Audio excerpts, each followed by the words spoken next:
Hi, everybody. Welcome to I've actually lost count. I don't know how many of these we've done, a couple, to our MBTA Communities Public Forum. My name is Tim Zerwinski. I'm the Director of Planning and Community Development. I'm joined by Josh Eckhart Lee, the Assistant Director. So what we're going to do tonight, I'm going to fire up my PowerPoint. I want to get, right to it. I do want to just address, it's been a little bit of an adventure scheduling this one. We've been trying to do these forums on a relatively monthly basis. We had scheduled one for last week. That was my fault. Did not pay close enough attention to the calendar. We had scheduled it for the night of Yom Kippur, which we certainly don't want to be scheduling public meetings and interrupting people who are participating in that holiday. So we pushed the meeting to tonight. We had booked the Council on Aging as a venue. There is construction going on at the parking lot at the Council on Aging. I don't know if anyone was quite aware of what the condition would be tonight. And it turns out that it's just not available for parking.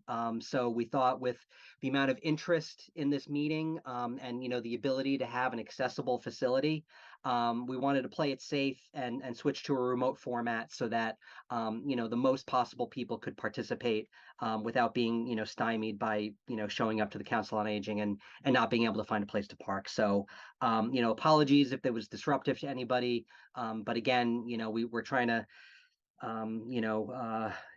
adapt to circumstances as they come. And Zoom gives us an option to do that. So thanks everybody for being here. I am going to share my screen and we can get started. We've got a pretty full agenda in terms of updates, but as always, we want to leave as much time as we can for questions on the material. So just give me a quick minute and we can get right to it. Okay. Okay, Josh, can you see my screen? I can. You're all set, Okay. Tim. Wonderful. So the agenda for tonight, we're in the middle of our introduction, so we can check that off the to-do list. We'll be doing, as we always do, a quick recap of the MBTA community zoning requirements. I do see a number of frequent flyers in the participants list, so this all should be old hat to you. But out of respect for people who may be joining us for the first time, we want to make sure that we're all have an equal understanding of what we're talking about. So we'll do a brief recap of the MBTA communities law and what the requirements and the guidelines are. We've got an update on technical assistance that we've been receiving. Our usual compliance modeling, district boundaries, kind of the meat and potatoes of zoning. We've been working with a design and planning firm named Util with that. That name may be familiar to folks. We've got some additional refinements of the district boundaries, of the dimensional parameters therein. But a new bit of assistance that we've gotten an update on. I think people have been really looking forward to hearing a little bit more about the fiscal impact analysis that the planning board has commissioned. So we've got some preliminary results on that analysis that we'll go through. We've got an update on the town's correspondence with the MBTA regarding the classification of the Mattapan trolley as rapid transit. And then finally, question and comment period, and then we'll talk about next steps. So as everyone is hopefully aware, we are on Zoom. So we'll just go really quickly through some of the functionality. Josh and myself are presenters. We're up here on the screen. Folks that are attendees of the meeting are out in the attendees room, for lack of a better term. Just like if we were on the Council on Aging, I'd be up at the podium, you'd be sitting down, same type of setup. When we do open the question and comment period, there are two ways that you can go about this. We've got the raise hand function. If you click that, a little hand will show up next to your name. And it'll put you in a queue of other folks that have raised their hands. We'll take those hands as they come. in order. There's also a Q&A button where you can put a question. Oh, Josh. Sorry, the Q&A button is not enabled this evening. So it'll Okay. just be through raised hands. Okay, apologies for that. We do not have the Q&A enabled, so it'll be strictly raising hands. But again, if we were in the room together, there's no Q&A button in the room, so this should all be familiar to folks. And then if you're joining us on the phone, you can raise your hand by pressing *9, and then when you're called upon, you can mute and unmute yourself by pressing *6. Those are the phone functions. So once we're done with the presentation, we will invite people to speak in the order that they've raised their hands. Like I said, you raise your hand, you'll go into a queue. That second bullet, unfortunately, is not operative, so I apologize. And then just to sort of give everyone a chance, we're going to do our best to limit comments and questions to 3 minutes. If you feel like you've got additional questions or your question wasn't answered, feel free to raise your hand again. You'll go to the back of the line. And hopefully, if we've got enough time, we'll be able to get to folks if you feel you need a little bit more time. So just as a reminder, everything we do around MBTA communities is on the MBTA communities page on the Planning and Community Development Department website. One thing that is sometimes a little bit of confusion, we do have a link that's kind of a standing link, townofmilton.org/MiltonMBTA. You can type that in. But if you're on the town website, this is on the department website. So under departments, not boards and committees, you'll find Planning and Community Development. And then that left-hand menu has the MBTA Communities webpage. Every presentation we give, every recording of every forum, any new information we get from the state, we will post up on that page. Josh does an incredible job of the morning after, first thing he shows up in the morning, he's updating that website with new information. If we have a meeting or if we have an update, so you can count on that to be as up to date as possible. So what is the MBTA Communities Law? In January of 21, the state legislature and then eventually Governor Baker signed a bill that added a new Section 3A to Mass General Laws, Chapter 40A, which is the Zoning Act. Everything we do around zoning kind of stems from 40A. And so that's how the state can kind of pass laws that will affect every town in the Commonwealth is by amending the Zoning Enabling Act. And it requires that an MBTA community, which is defined in statute, but as a shorthand, anywhere that's got a train station or a bus station or a ferry port is an MBTA community, shall have at least one zoning district of reasonable size in which multifamily housing, which is defined as 3 or more units in one building, is permitted as of right and then meets other criteria set forth in the statute. The minimum gross density of the overall zoning district has to be 15 units per acre.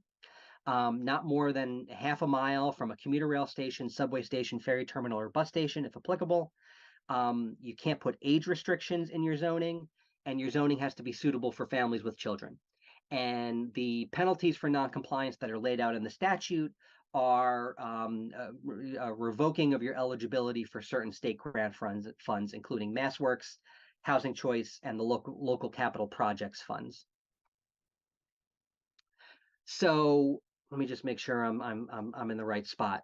So the law is pretty short, and I've said this a bunch of times, but this slide basically, it's a paraphrase, but it's not that much longer than the actual text of the law. And so one of the things that the law does is explicitly authorizes the State Housing Agency, which is the Executive Office of Housing and Livable Communities, to create guidelines that will help towns understand how to comply with these requirements. What does suitable for families with children mean? For instance, that's not spelled out in the statute. That's something that needs to be spelled out in more specific guidelines. And so the guidelines that HLC, which is Housing and Livable Communities, have set up has added additional kind of constraints on our zoning district. So the reasonable size means that the district has to be at least 50 acres, and it has to have a unit capacity of at least 2,461 units. And what this means is the zoning district that you create has to have the potential to create at least 2,461 units. And then at least 50% of that unit capacity has to be within the transit area, which again is the area defined by a half-mile radius around a transit station. All of our transit stations are on the Mattapan line. Cedar Grove captures part of Milton, Milton Station, Central Ave, Valley Road, Capon Street, and then Mattapan Station also captures a bit of Milton. So that's the area that we're talking about. So we've been working with technical assistance providers, primarily Util, which is the firm that I referenced earlier, to use the state's compliance model, which is a software tool that the state has developed that basically has all of the constraints inherent in the guidelines kind of programmed into this tool. And what they ask towns to do is to input the geography that they're looking to test, which is sort of the parcels in your zoning district, and then also the dimensional parameters. So all of the typical things around zoning that we tend to regulate: height, density, setbacks, required open space, required parking. You plug all that data into the compliance model, and the tool sort of spits out some outputs that tell you, are you compliant on this metric? Is your district at least 50 acres? Is at least half of it within the transit area, et cetera, et cetera. It's a really powerful tool, but also pretty complicated to work with. And it's been taking us, quite some time to really, pin down, what we think would be, a good set of districts that meet not just the state's requirements, but also our own kind of local requirements. So there are options for compliance inherent in these guidelines. No one is saying you've got to do something here in this very specific area, and it's got to be, X density, and it's got to have Y setbacks. There are broad requirements in the statute and the guidelines, and what the state is expecting is for towns to work within those constraints and develop something that works for them. So the location of the districts within a half a mile of transit is determined by how much developable area exists within that radius. And so when you think about drawing a circle where the center is Milton Station, a significant portion of that circle is going to be in Lower Mills and Dorchester. And so our area is reduced because of the location of our transit stops. And so the guidelines allow us to cite as much as 50% of our compliant zoning districts outside of that half-mile transit radius. That's just an acknowledgement of the reality of where some of these stations are. It's a matter of fairness. A town like Newton, which, every station is very, smack dab in the middle of town, has a lot more developable area than we do. We're allowed to create multiple sub-districts, and that means geographies can be different. Dimensional requirements can be different. We don't have to have one blanket set of zoning requirements over an entire district. The constraints here is that at least half of the district needs to be in one contiguous chunk, and sub-districts need to be a minimum of 5 acres. So you can't zone a handful of parcels here, a handful of parcels there. They've got to be a decent size, and at least half of them have to be contiguous. So there are certain cities and towns that, by virtue of their existing zoning and by virtue of their existing development patterns, could potentially count existing zone capacity towards their requirements. City of Cambridge is a good example. They are not working nearly as hard on MBTA communities as we are, because they have so much existing multifamily housing and so much existing multifamily zoning, that it's really a matter of kind of tweaking what they've got as opposed to creating new multifamily zoning. We do not currently have any districts that could be considered compliant. Most of the land in Milton is zoned for single family housing. Where we have allowed townhouse and multifamily development, it's by special permit, which is distinct from by right, which is what the requirement of the law is. And much of our multifamily development is age restricted. So you think about how many units there are in Winter Valley, in Unquity House, in Fuller Village. Not only are those all created by special permit processes, but they're also age restricted, which is a no-no under the law. So the dimensional requirements, again, we have a fair amount of latitude in terms of height, setbacks, and density. They don't have to be uniform across subdistricts as long as the average of all the subdistricts meet the law's minimum requirements for density, reasonable size, and by right permitting. So the really simple example is if you have one subdistrict that comprises half of your total district, that can have a density of 5 units per acre, which is far below the 15 units per acre requirement in the statute. As long as the other half has a density of 25 units per acre. So that all averages out to 15 units per acre. So our sub-districts are working a little bit more complexly than that, but the principle is the same. If you've got a low density somewhere, that's okay, as long as you make up for it with a higher density elsewhere. And it all kind of comes out in the wash. So the effects of noncompliance. If at any point HLC determines that an MBTA community is not in compliance with Section 3A, that MBTA community will not be eligible for funds from the Housing Choice Initiative, the Local Capital Projects Fund, and MassWorks, which is a major infrastructure grant program that the Commonwealth runs. In subsequent updates to their guidelines, HLC has said that they will also take noncompliance into account when they make decisions on 13 additional grant programs that agency manages.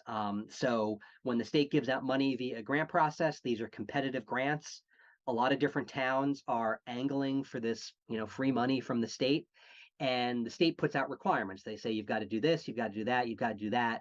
MBTA communities compliance is now going to be one of those parameters for 13 different grant programs, some of which the town of Milton, currently benefits from, including the Municipal Vulnerability Preparedness Program, which we've gotten significant funding from that grant program in the past.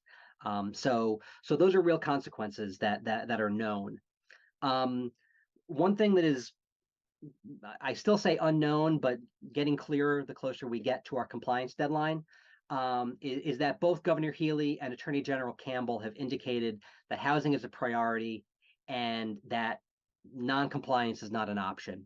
In addition to the state, outside nonprofit and advocacy organizations have, basically committed themselves to suing towns on fair housing grounds if they refuse to comply.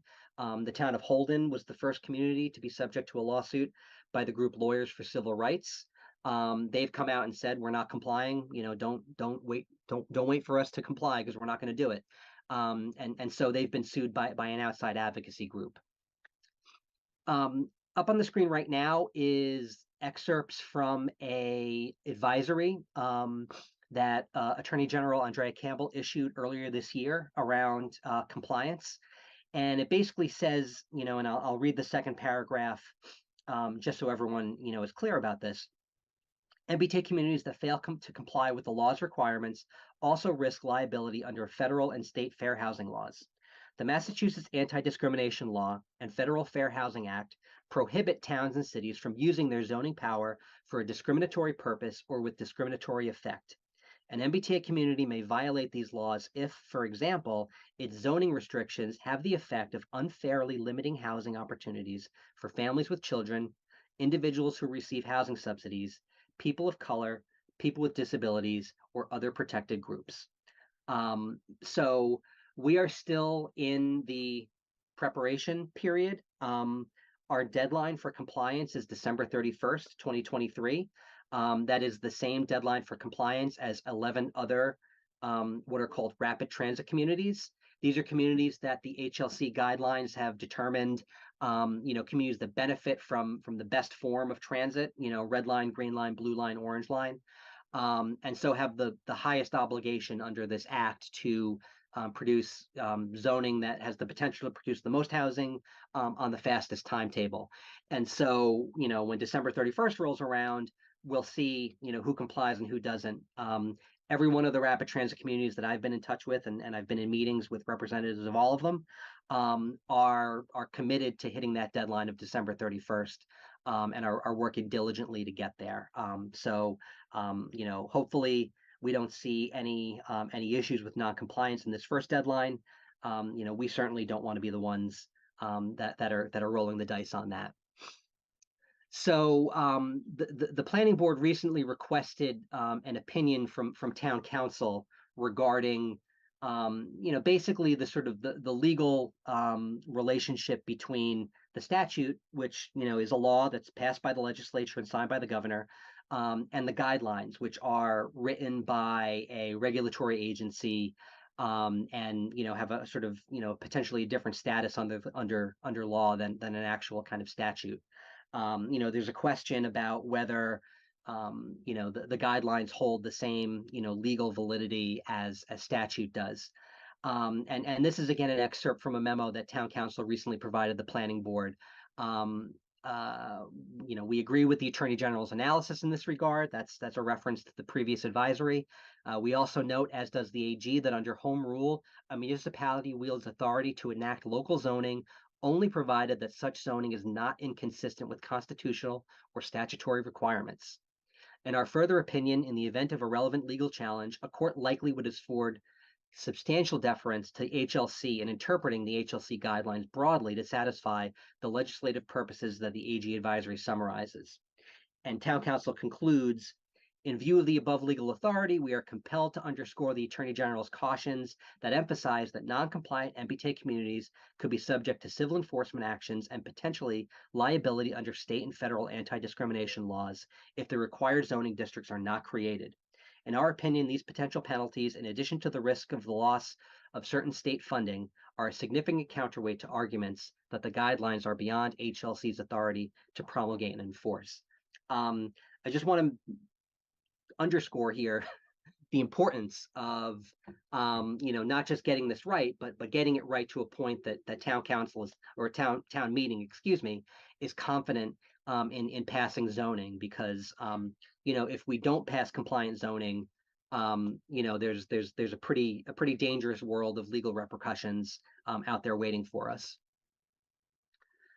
So what does compliance look like? As I mentioned earlier, our zoning district must satisfy several variables, including being at least 50 acres in size, having a zone capacity of at least 2461 units, and an overall density of 15 units per acre. There are additional requirements that we'll go into a little bit later when we're actually looking at the districts and the dimensional parameters. So again, we've been working with technical assistance providers. If you've been to these forums, you're familiar with kind of the ebb and flow of how we've been, working in this model and kind of trying to figure out how these districts should operate.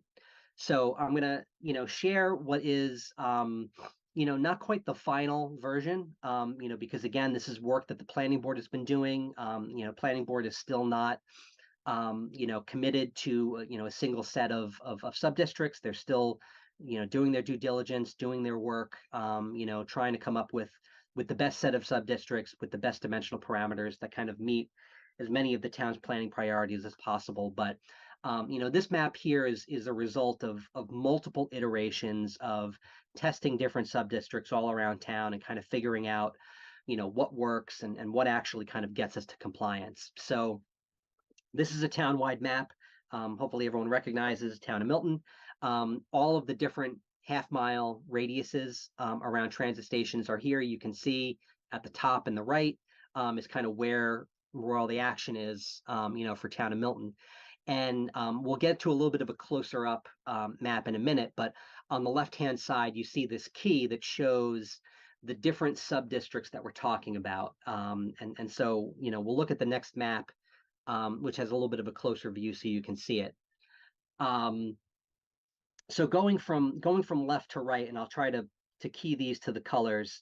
The pink district is what we're calling the Blue Hills Parkway corridor, which is kind of along Blue Hills Parkway down to, I can't tell exactly what street that is, but it kind of dips below the intersection of Brook Road and Blue Hills Parkway.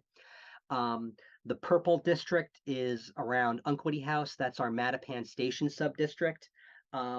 This is an example of something that we're trying to do with this zoning, which is, as I mentioned earlier, we don't have any compliant districts, but we do have some multifamily housing that we can, we can't take advantage of the underlying zoning, but from a practical standpoint, we can take advantage of the fact that multifamily housing already exists and we can choose to sort of rezone those areas, so that sort of the net increase in multifamily housing is less dramatic than if it was all sort of blank slate zoning.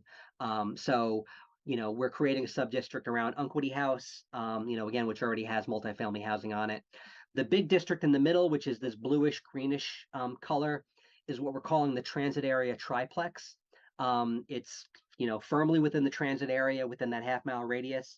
Triplex is just another term for a 3-unit house. You'll see later on that the main parameter in this sub-district is, just like today, it's one house on one lot. What this parameter is going to be is effectively 3 houses on one 7,500 square foot lot. So that's a significant portion of our zoning district here. It's a little bit tough to tell the color on these next couple because there's some hatching involved that I'll explain in a minute. But that the rest of that area, which is in sort of green and yellow, are Milton Station districts, and that's divided between west and east. West, generally lining up with the Central Avenue Business District.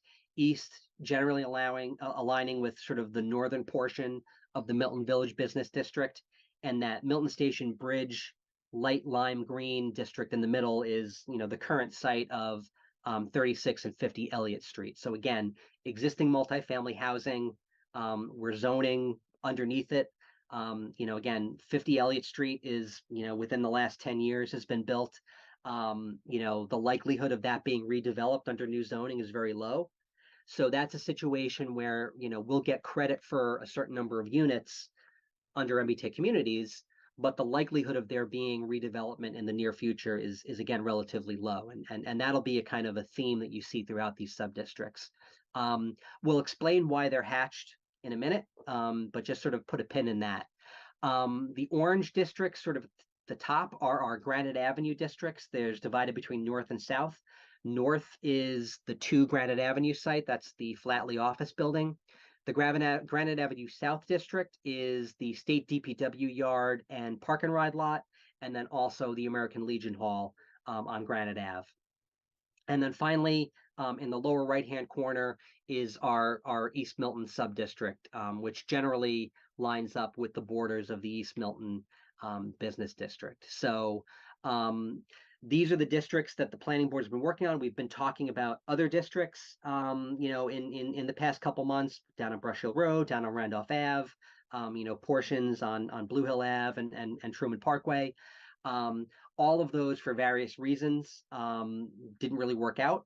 And so these have kind of always been in the mix, and we've been refining them to the point where we think that they provide a path towards compliance that meets a lot of our priorities. So one quick note, and I'll flip back really quick. These sort of hatched areas here, the yellow and the green hatched areas, Milton Station West and Milton Station East, we are currently contemplating designating those as mandatory mixed use zones.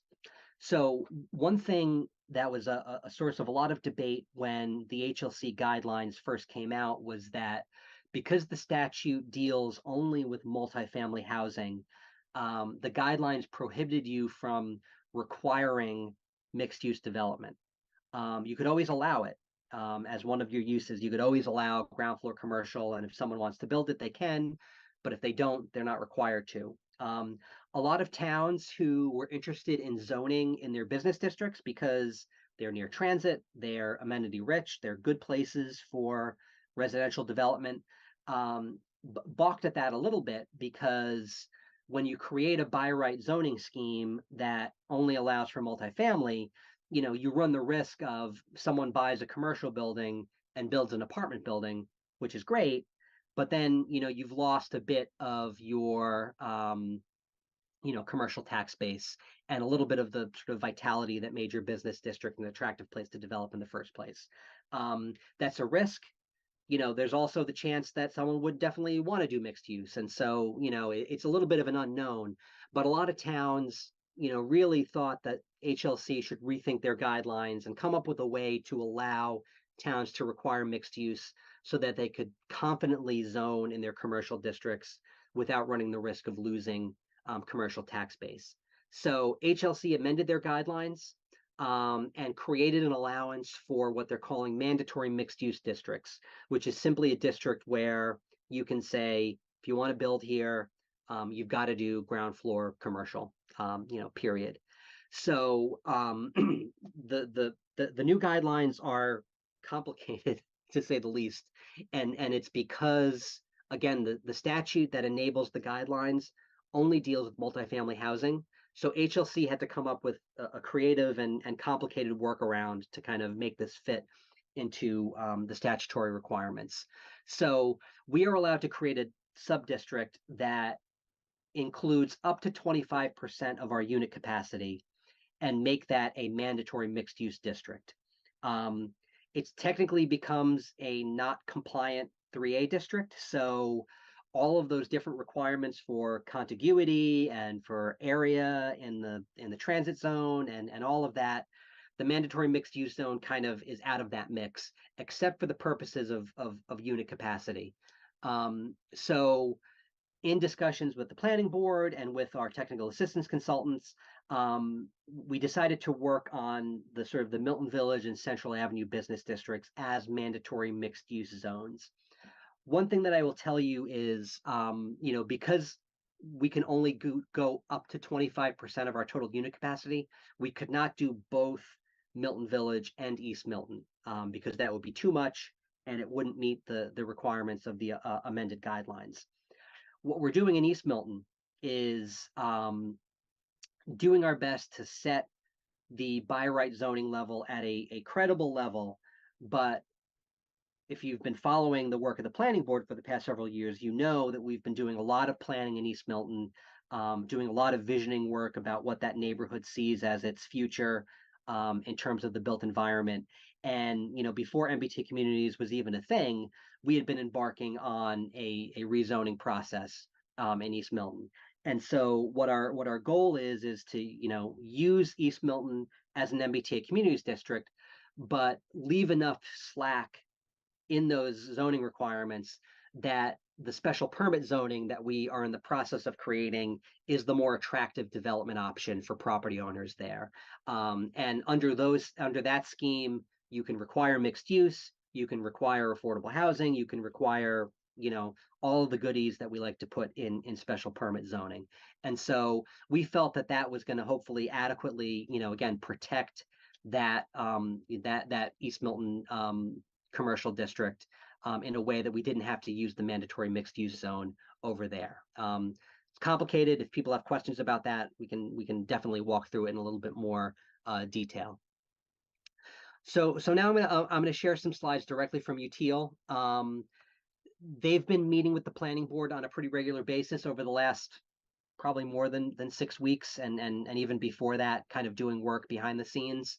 Multiple iterations of compliance sub-districts, always getting feedback from the planning board about what their priorities are, and really have kind of pinned down a pathway to compliance that meets all of the stated priorities and stated constraints that the planning board has articulated, or at least attempts to satisfy them.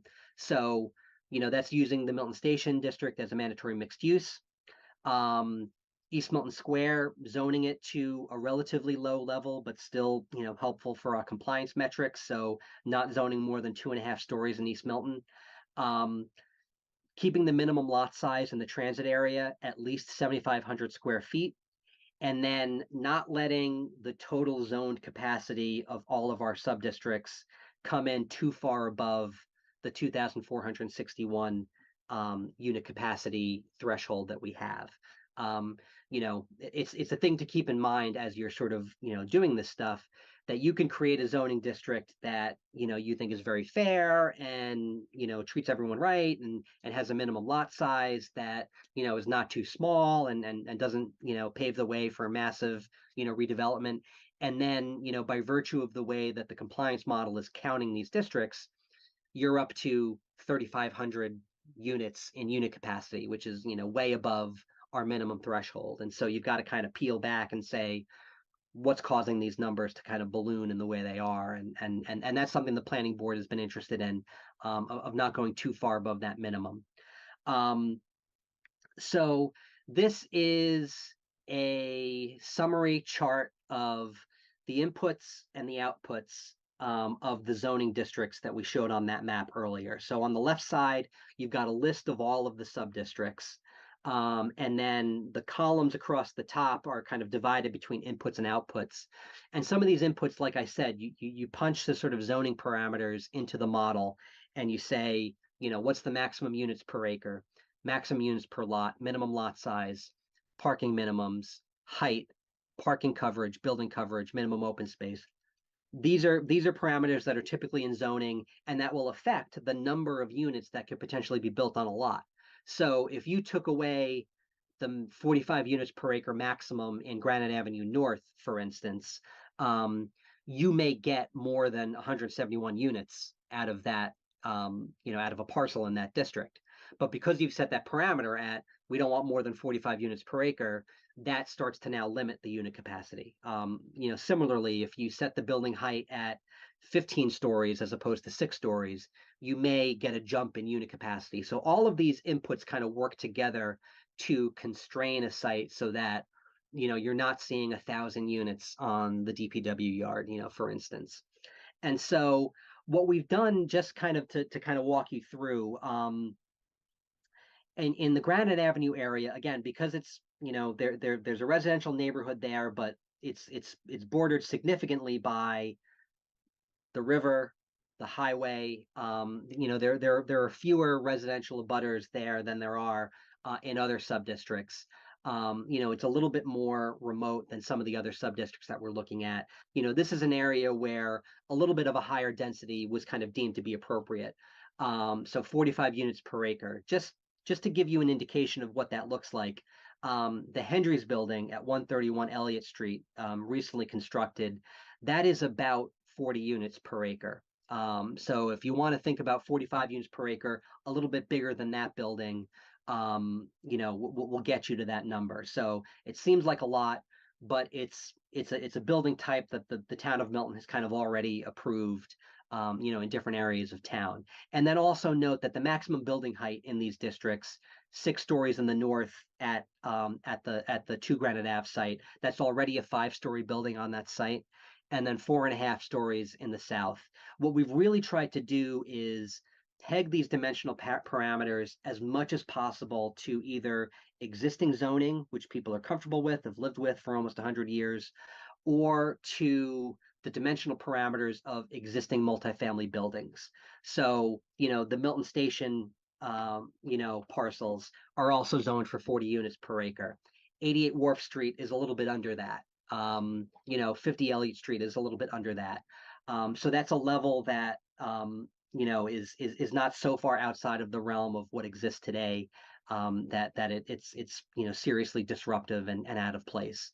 So what these, I won't walk through every single output, and all of this stuff is up on our website under that resources, for MBTA communities page, but the outputs are what's important. So the unit capacity number, again, our minimum target is 2461. This scheme gets us a little bit over at 2617. The acreage needs to be 50 acres. We're healthily above that, at 146 acres. The overall density of these sub-districts is just over the minimum requirement at 15.2 units per acre. And now you might say, like, wait a sec, we zoned for 45 units per acre at Granite Avenue North. Where did we get 15 from?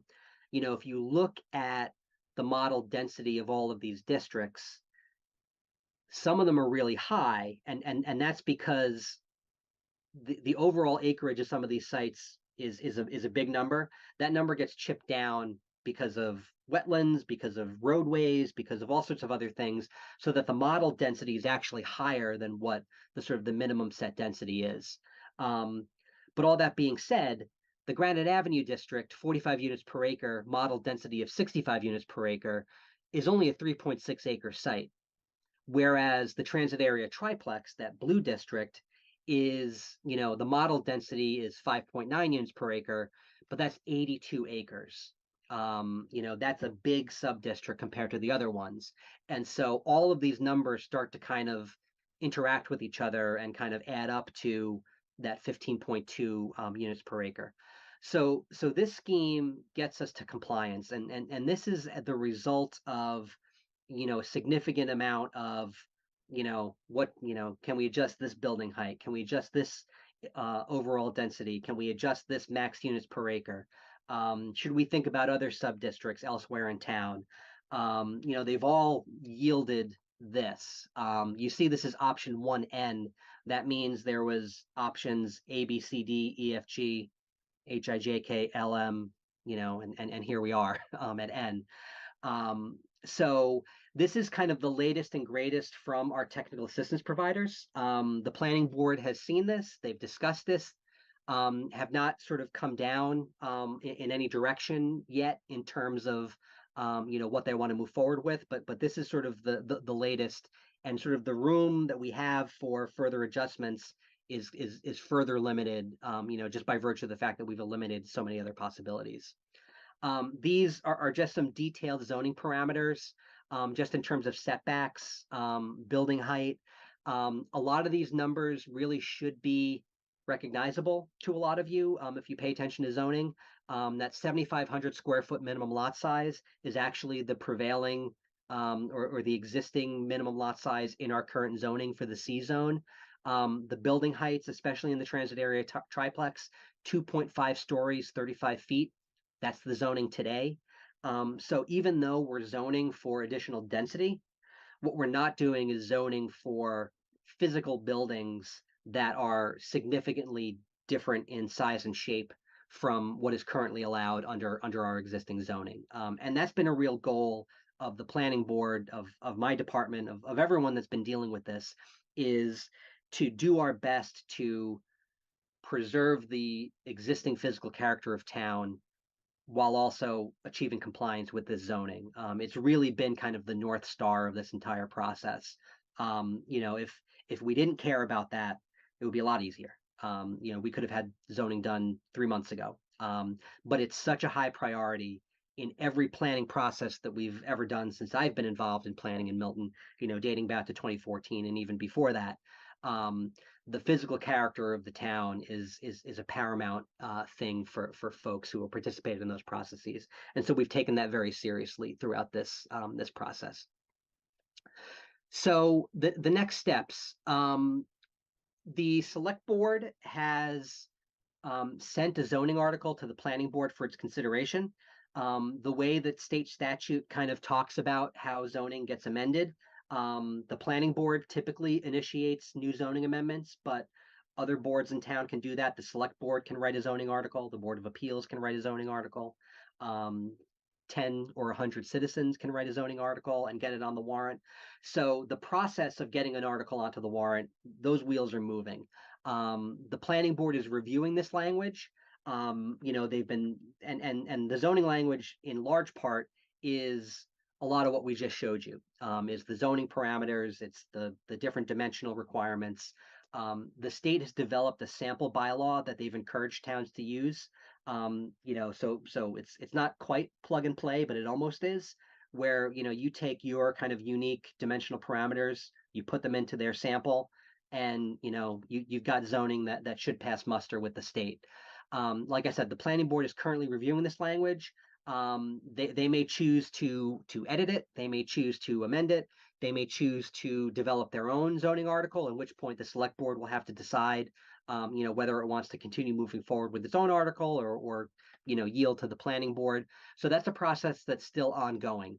At some point, either the select board will continue with its article and the planning board will hold a public hearing on it sometime before the special town meeting, or the planning board will develop its article and the select board may decide to withdraw its own. Either way, there's going to be a planning board public hearing on zoning prior to special town meeting, which has been scheduled for December 4th of 2023. So time flies. It's not summertime anymore. We are kind of rapidly approaching that special town meeting. So that's really the next big step. And then that meeting was scheduled early in December to, get town meeting assembled, get a vote, and if that vote comes out positive, we can get that zoning to the state prior to the December 31st deadline, and hopefully be in compliance. So the next bit of technical assistance that we've been working on is a fiscal impact analysis of potential new zoning. The planning board commissioned RKG Associates, which is a very highly regarded firm that does this work all over the Commonwealth and all over the country, frankly, to conduct a fiscal impact analysis. And the purpose is provide the planning board with revenue and cost comparisons of different build-out scenarios for the districts that the planning board chooses. Calculate potential fiscal benefits of building MBTA community districts over time, understand where constraints may be placed on existing department capacity, and then help Milton plan for potential capacity needs going forward. What RKG does is they take our budget, they sort of evaluate, all the different components that go into every departmental budget. I say every departmental budget, but the big ones are, DPW, public safety, schools. These are the big drivers of the budget. These are the things that are affected by fluctuations in population. So they take all those inputs, they take our tax rate, they take our assessed values of all of our properties. They develop a model that, again, we're talking about these software models. You put the inputs in, and the outputs come out as, what are the estimated municipal costs? What are the estimated municipal revenues? The model that we've asked RKG to build requires inputting sort of the specific sub-districts that we want to zone for. So we haven't quite determined those yet. So in the meantime, RKG has provided an interim analysis based on kind of, their knowledge of our budget and all the things they've been analyzing, and have kind of developed a per unit cost revenue, algorithm that basically can provide a kind of a general outlook of, here's the per unit cost, here's the per unit revenue. You can then extrapolate that to different development schemes. So it's a little bit of a word of caution, just because we commissioned RKG to do a very specific thing. They have not yet completed that very specific job, but we wanted this information, just so we can start to understand, what we're looking at. So this is a flow chart that's provided by RKG. I won't profess to understand exactly what goes into everything, but it's relatively straightforward. Municipal expenditures, the development program under the zoning, the assumptions about what the pace of change is going to be, where units are more likely to be built, demographic metrics, tax rates, incremental cost. Incremental costs are one thing to understand, and we're getting, I'm going to try not to get over my skis on this stuff, but one of the things that RKG takes into account is there are fixed costs and then there are variable costs in the town budget. We've got one town administrator, we've got one superintendent, we've got one police chief, we've got one fire chief. If we added 100 units, 1,000 units, the likelihood that we get a second town administrator or a second police chief are probably pretty slim. Hopefully we would pay those folks more, if they're dealing with that much more, population, but also that's considered to be a fixed cost. What's not a fixed cost is, as your population increases, you may need more teachers. You may need more police officers. You may need more fire trucks. And so RKG kind of draws the distinction between fixed costs and variable costs. And so each additional new household that comes into Milton in a new unit built under the zoning isn't really causing an increase in the fixed cost, because the fixed cost is fixed, but they are contributing to an increase in the variable costs. We'll have more explanation and information about that, when the full model is provided by RKG, but that's just one thing to kind of understand. And then the outputs are net new tax receipts from property taxes, which is our main source of revenue, other fees and revenues, vehicle excise tax, CPA surcharge, and then minus the municipal costs. What is each new unit's contribution, to those variable costs? And the final output is the net fiscal impact. And so, as I said, the full model that we've asked RKG to produce has not been produced yet, but they have produced this interim product that you can kind of very generally extrapolate and estimate what these fiscal impacts are for hypothetical development schemes. And what the next slide is going to show is certain hypothetical developments that could potentially be produced under the zoning, but are kind of more general and kind of speculative than the full kind of model. And so you've got four kind of potential development schemes here: a 50-unit market rate apartment building, a 100-unit market rate apartment building, a 100-unit mixed income affordable project with 90 market rate units, 10 affordable units, and then a townhouse development with 12 units. So not an apartment building, but an attached townhouse. So all of these numbers are based on our tax rate and our practices for assessing these types of projects. So while these are speculative projects and hypothetical projects, they are based in real town of Milton numbers. So you can see going across, you've got the use category, the development program. We'll just look at the top one by way of example: a 50-unit apartment building. The estimated assessed value is a shade over $10 million. That gets assessed at a tax rate of $11.40 per thousand of assessed value. That comes out to an estimated gross annual taxes of $116,138. The estimated municipal costs, and then again, those are driven by school costs, public safety, DPW, those variable costs that are part of that budget. That's broken out into estimated municipal and school, 49,000, 46,000. And that nets out to a net gain of $20,778. The model is complicated. I don't profess to know what's inside of it, but the outputs are simple. It's math. We collect $116,000 from this type of development.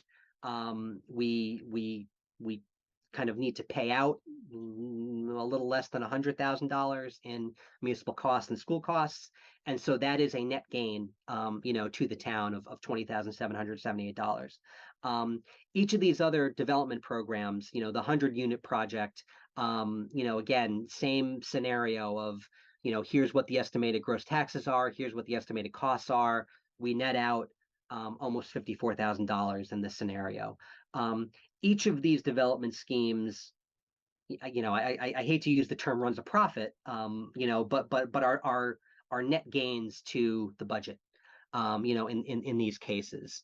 One thing that I'll say is, again, because we have asked RKG to do a model that kind of deals specifically with the sub-districts that we're talking about, these numbers may not necessarily play out exactly as they are now in these sort of hypothetical situations when you sort of put them into our very specific set of sub-districts and the very specific set of dimensional parameters. All that being said, the zoning that we're talking about has the potential to create these types of projects: 50 units, 100 units in some of the larger zoning districts. We're not zoning for townhouses, but I would estimate that a unit in a 3-family house may be similar to what is assessed here for the townhomes. But that's speculation on my part. We don't have to speculate too long. We'll have the full model soon enough. But I think these are very, very promising initial results. I think it was a huge concern of people that we're being compelled to zone for so many more units. What are we going to do with all this population? And I think what we're discovering, and this has played out in other municipalities, and plays out similarly in Milton for the multifamily housing that we have, is that multifamily housing is a net gain from a budgetary perspective. And so that's actually really, really great news. So one other bit of news that I think residents have been following with some interest is the idea of Milton's classification as a rapid transit community. There's a sentiment among certain residents, among certain elected and appointed board members that you look at the orange line or the blue line and you compare it to the Mattapan trolley, and these are obviously different things. So for Milton to be in a category that includes the city of Cambridge and the city of Somerville, city of Revere, which has these rapid transit lines that are real subway lines. People are questioning that, and so the select board on August 10th sent a letter to the MBTA requesting an explanation for how they classify the Mattapan trolley as rapid transit under the T's service delivery policy. And so on September 8th, little less than a month ago, we received correspondence back from Lindsay Heffernan, who is the T's assistant general manager for policy and transit planning. And she said, and I'll read this, for everyone. In classifying transit modes, consideration by the MBTA is not given to destination, e.g., whether the mode includes service to downtown Boston, capacity, or service delivery levels. Rather, the designation is a technical one based on characteristics of the vehicle, such as whether it operates on a fixed guideway, uses a designated right-of-way, or uses a fixed catenary system. While quality and frequency of service are certainly an important part of the rider's experience and are areas in which the MBTA is seeking to improve, they are not material to the designation of the Mattapan line as light rail. And light rail there is used, in the context of the MBTA service delivery policy. Subway and light rail, red line, green line, red line, blue line, orange line is sort of subway, heavy rail. Green line and Mattapan trolley are light rail. These are all considered to be rapid transit.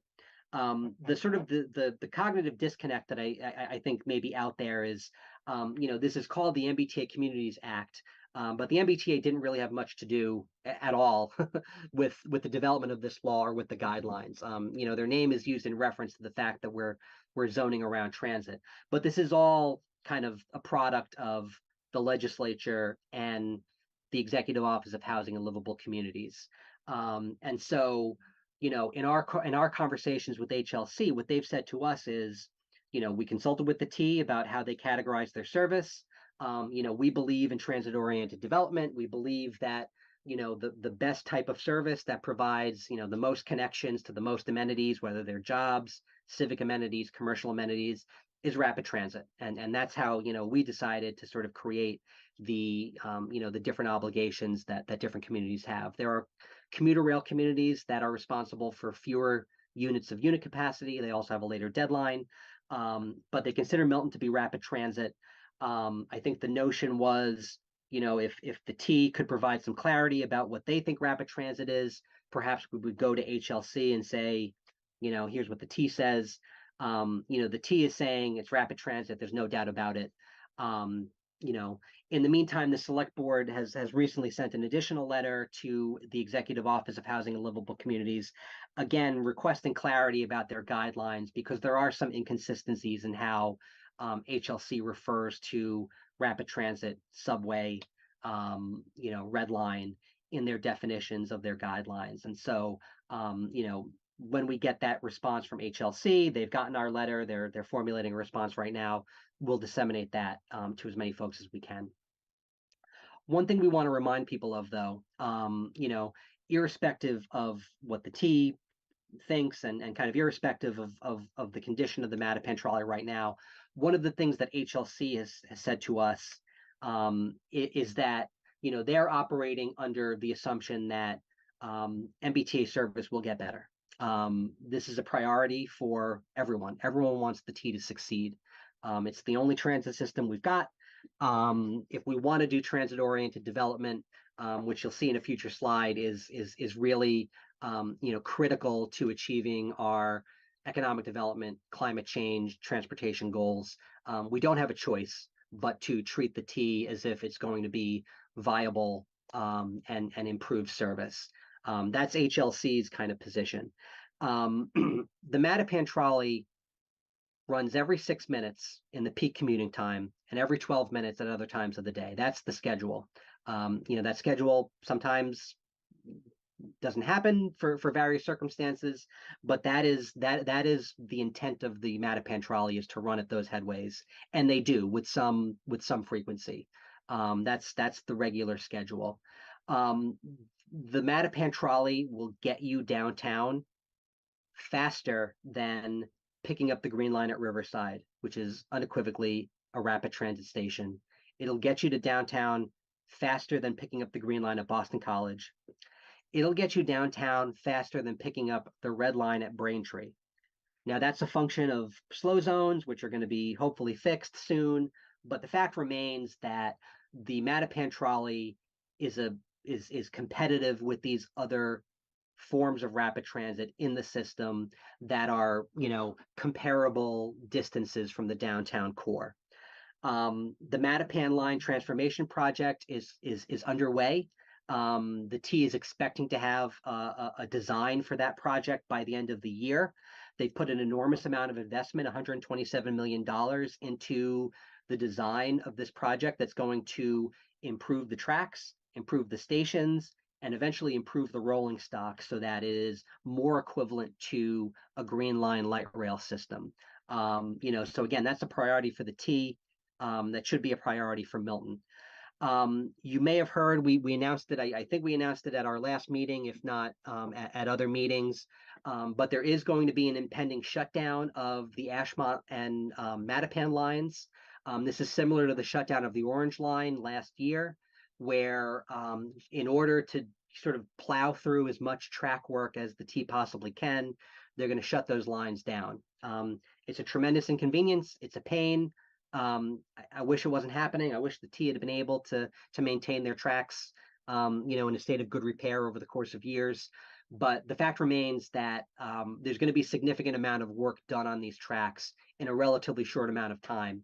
And recent comments by the general manager of the T at the last board of directors meeting, indicates that the expectation is that red line commute times are going to be 33 minutes faster as a result of these improvements.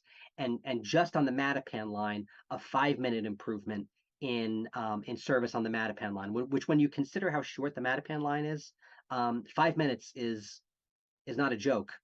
That's speedy.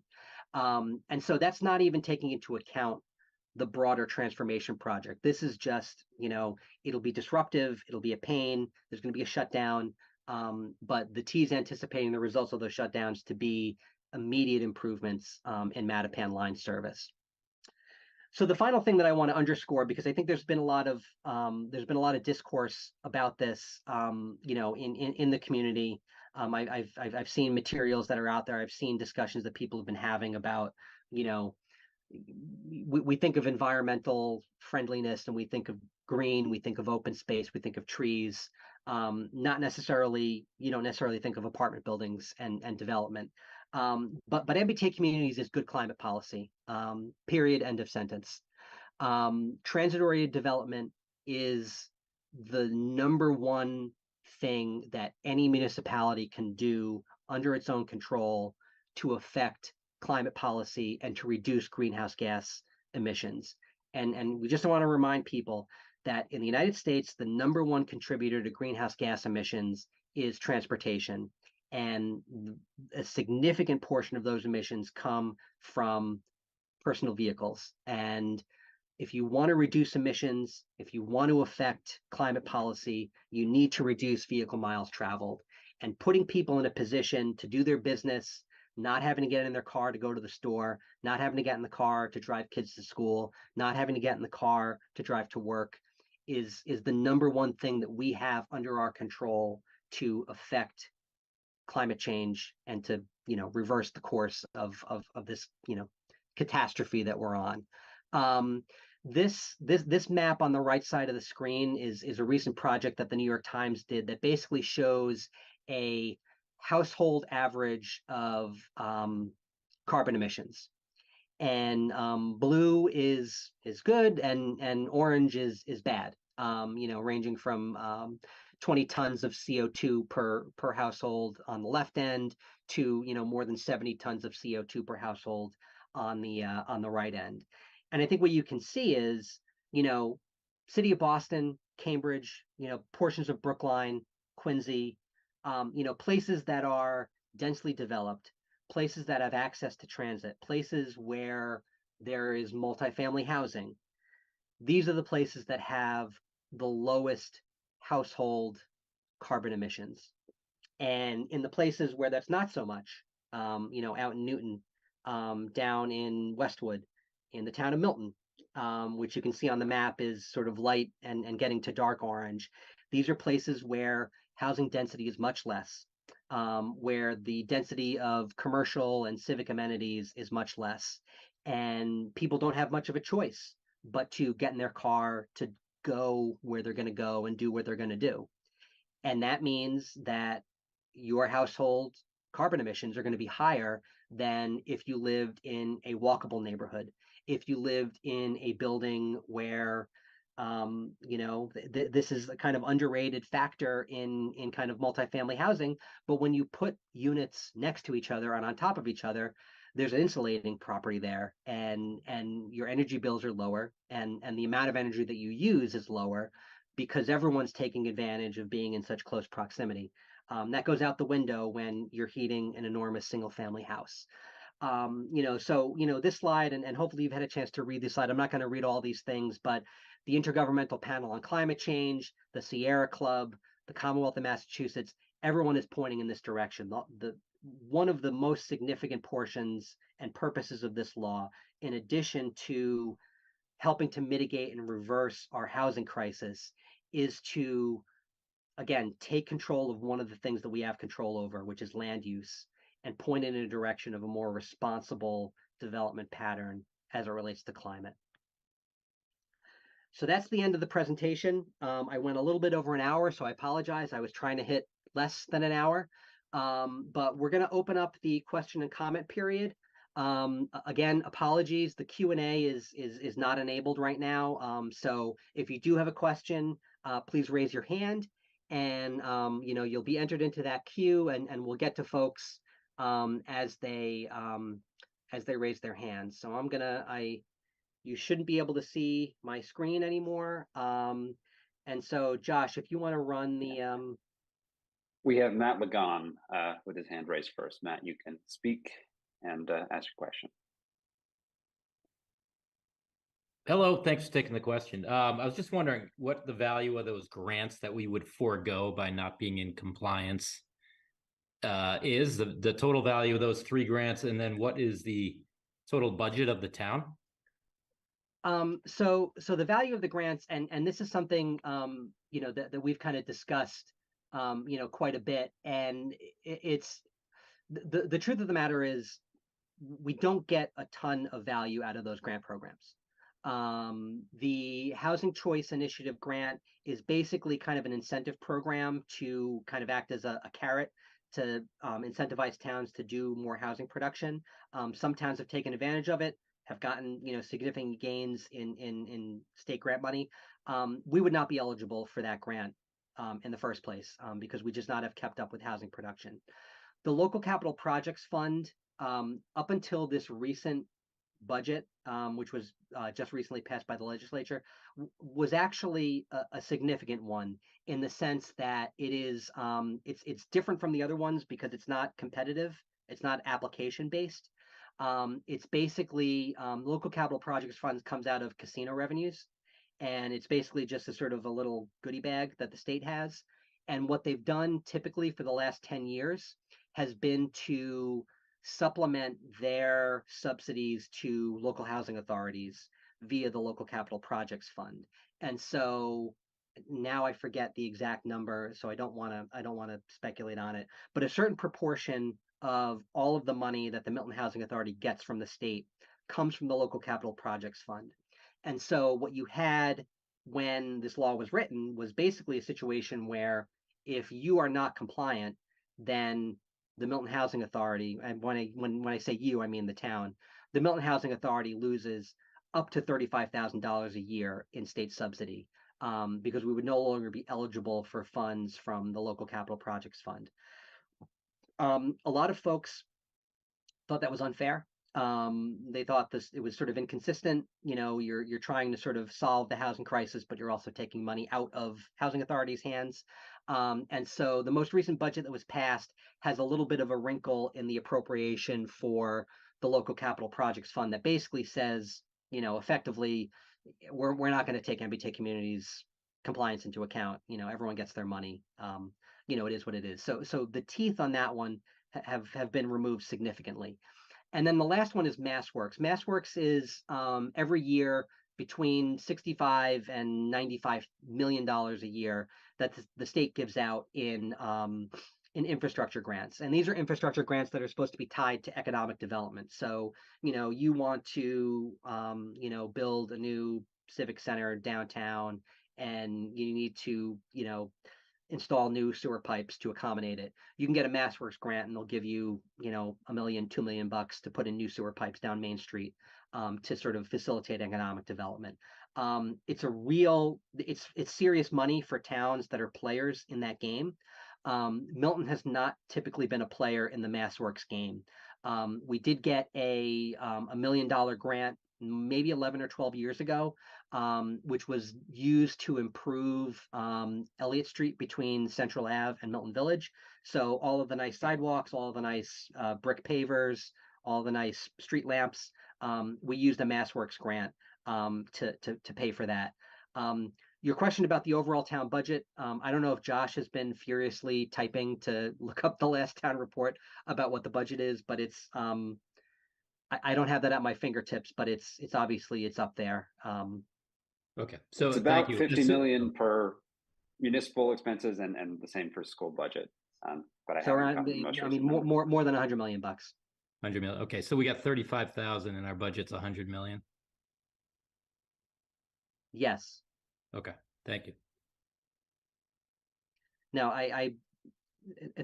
thanks for the question, Matt. And I want to make sure that we still all understand that the statute lays out these specific grant programs, but there are other potential consequences. So we're not just talking about $35,000. We're not just talking about maybe we get $1 million every 10 years for infrastructure projects.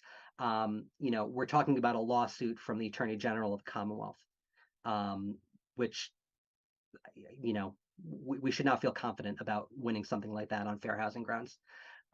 So there are also 13 additional grants that we've Right. taken advantage of Right. that were added in the August update, including all the grants that we would use to do sort of climate action through the MVP program would be at risk. Joan Gankarski. Josh, if you want to promote Joan.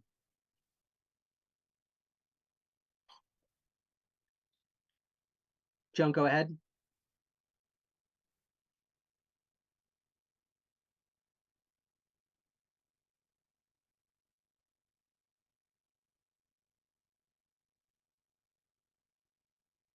In the meantime, should we can allow Bob Hiss to speak?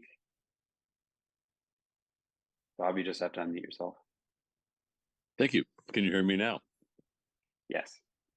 So, first point, thank you to Tim and Josh. I want to make sure some participants know tonight that there are some towns in the Commonwealth that are subject to this that have, I believe, 30 members of the planning board or the planning department, and we have 2. So you guys are doing yeoman's duty to comply with this significant regulation from the state. So I have about 5 or 6 questions. Would you like them all at once or one at a time? Because I'm trying to anticipate what town meeting members will ask. Let's go one. I'll write them down. Okay. The first one is if we have to comply with 50 acres and 15 units per, that's 750 units. Could you reconcile the 750 minimum of that math with 2461 in the regulation? I can't reconcile it, but the way that the state housing agency, the Executive Office of Housing and Livable Communities, has, because one of the things in the statute says that your district has to be a reasonable size. So the statute doesn't say 50 acres. The statute doesn't have a unit requirement. It says reasonable size, 15 units per acre. And the way that HLC has interpreted that via their guidelines is both a physical dimension, which is 50 acres, at least, and then a kind of unit dimension, that reasonable size means not just the sort of physical size of the land, but what can that land accommodate. And so that unit capacity number is a function of HLC's interpretation of the statute's requirement that a zoning district has to be a reasonable size. They're basically saying, reasonable is a certain number of units based on, and that 2461 itself is kind of a function of any given municipality's year-round housing number. So rapid transit communities, again, because they interpret that as being the best amount of service, they have the highest obligation, responsible for 25% of your year-round housing count. Commuter rail communities will be responsible for less. I think it's 10%. And then there are other communities that have a lower obligation itself. So it's a great question, because again, it's simple math that you can do, and then it gets turned into a really sort of complicated kind of consideration of what do we mean by reasonable size. And so for better or for worse, that's what the guidelines say, and that's how they interpret that. Thank you.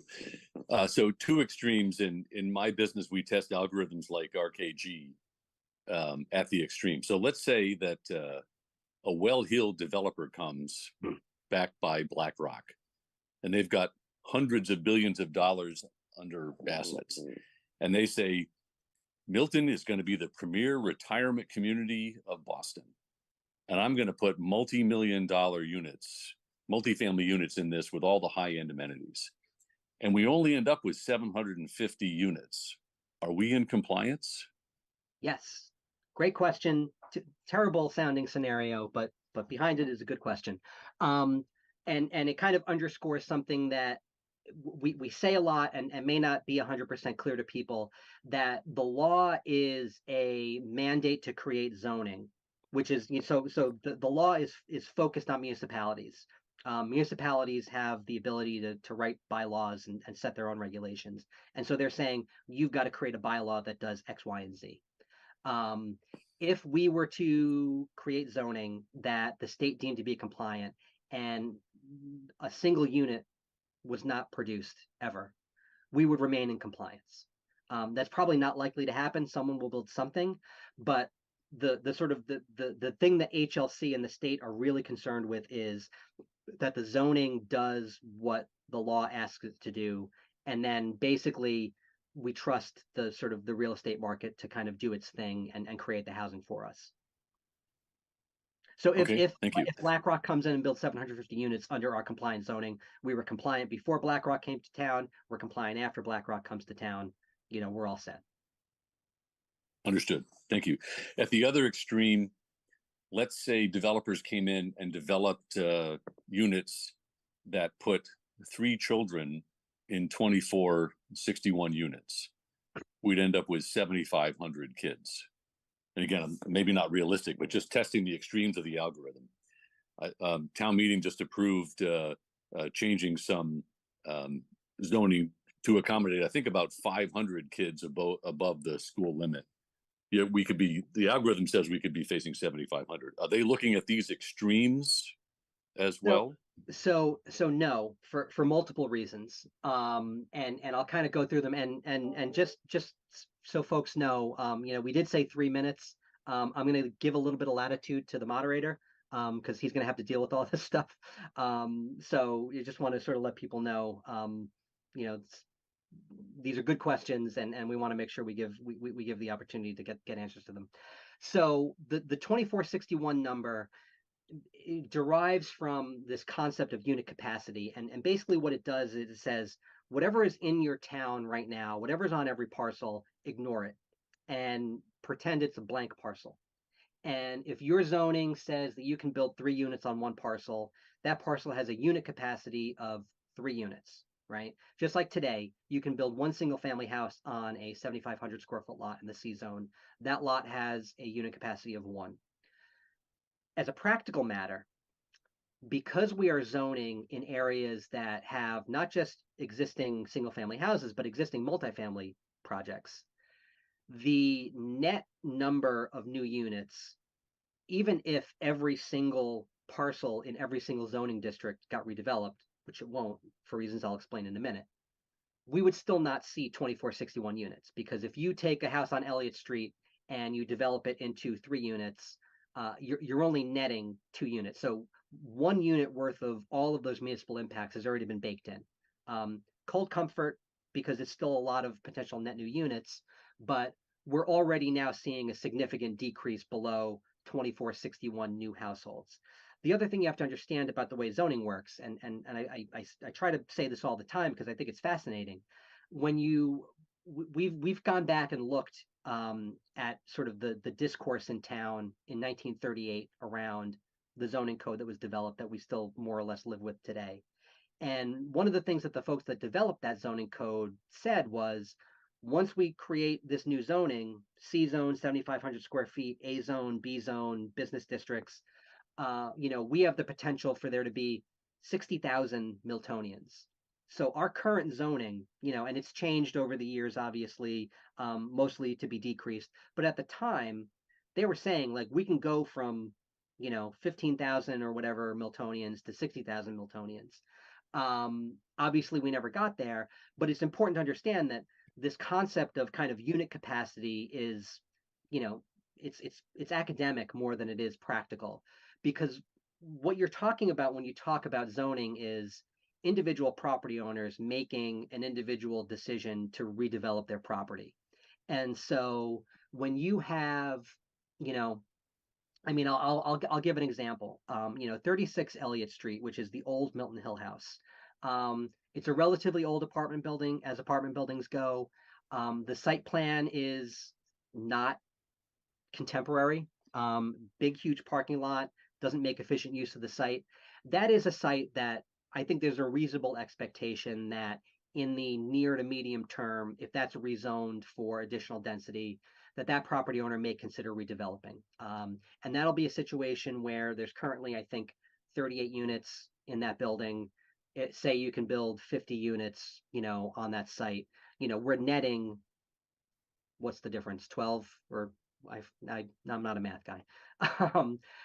But the other thing to consider is we're also rezoning the building next door, 50 Elliott Street, which is not even, if it's 10 years old, it's exactly 10 years old. The odds of that property being redeveloped anytime soon are very remote. Same thing for 88 Wharf Street, which is a 78 unit building. And, all of those condo owners are not going to agree to knock down their own homes and redevelop into a new building. It's just not going to happen. So because it's a zoning mandate, not a production mandate, all we're required to do is create that zoning that could potentially yield those units. But the actual practical likelihood of all of those units being developed ever, or even within a sort of reasonable kind of short to medium term time frame, is slim. So there will be some redevelopment.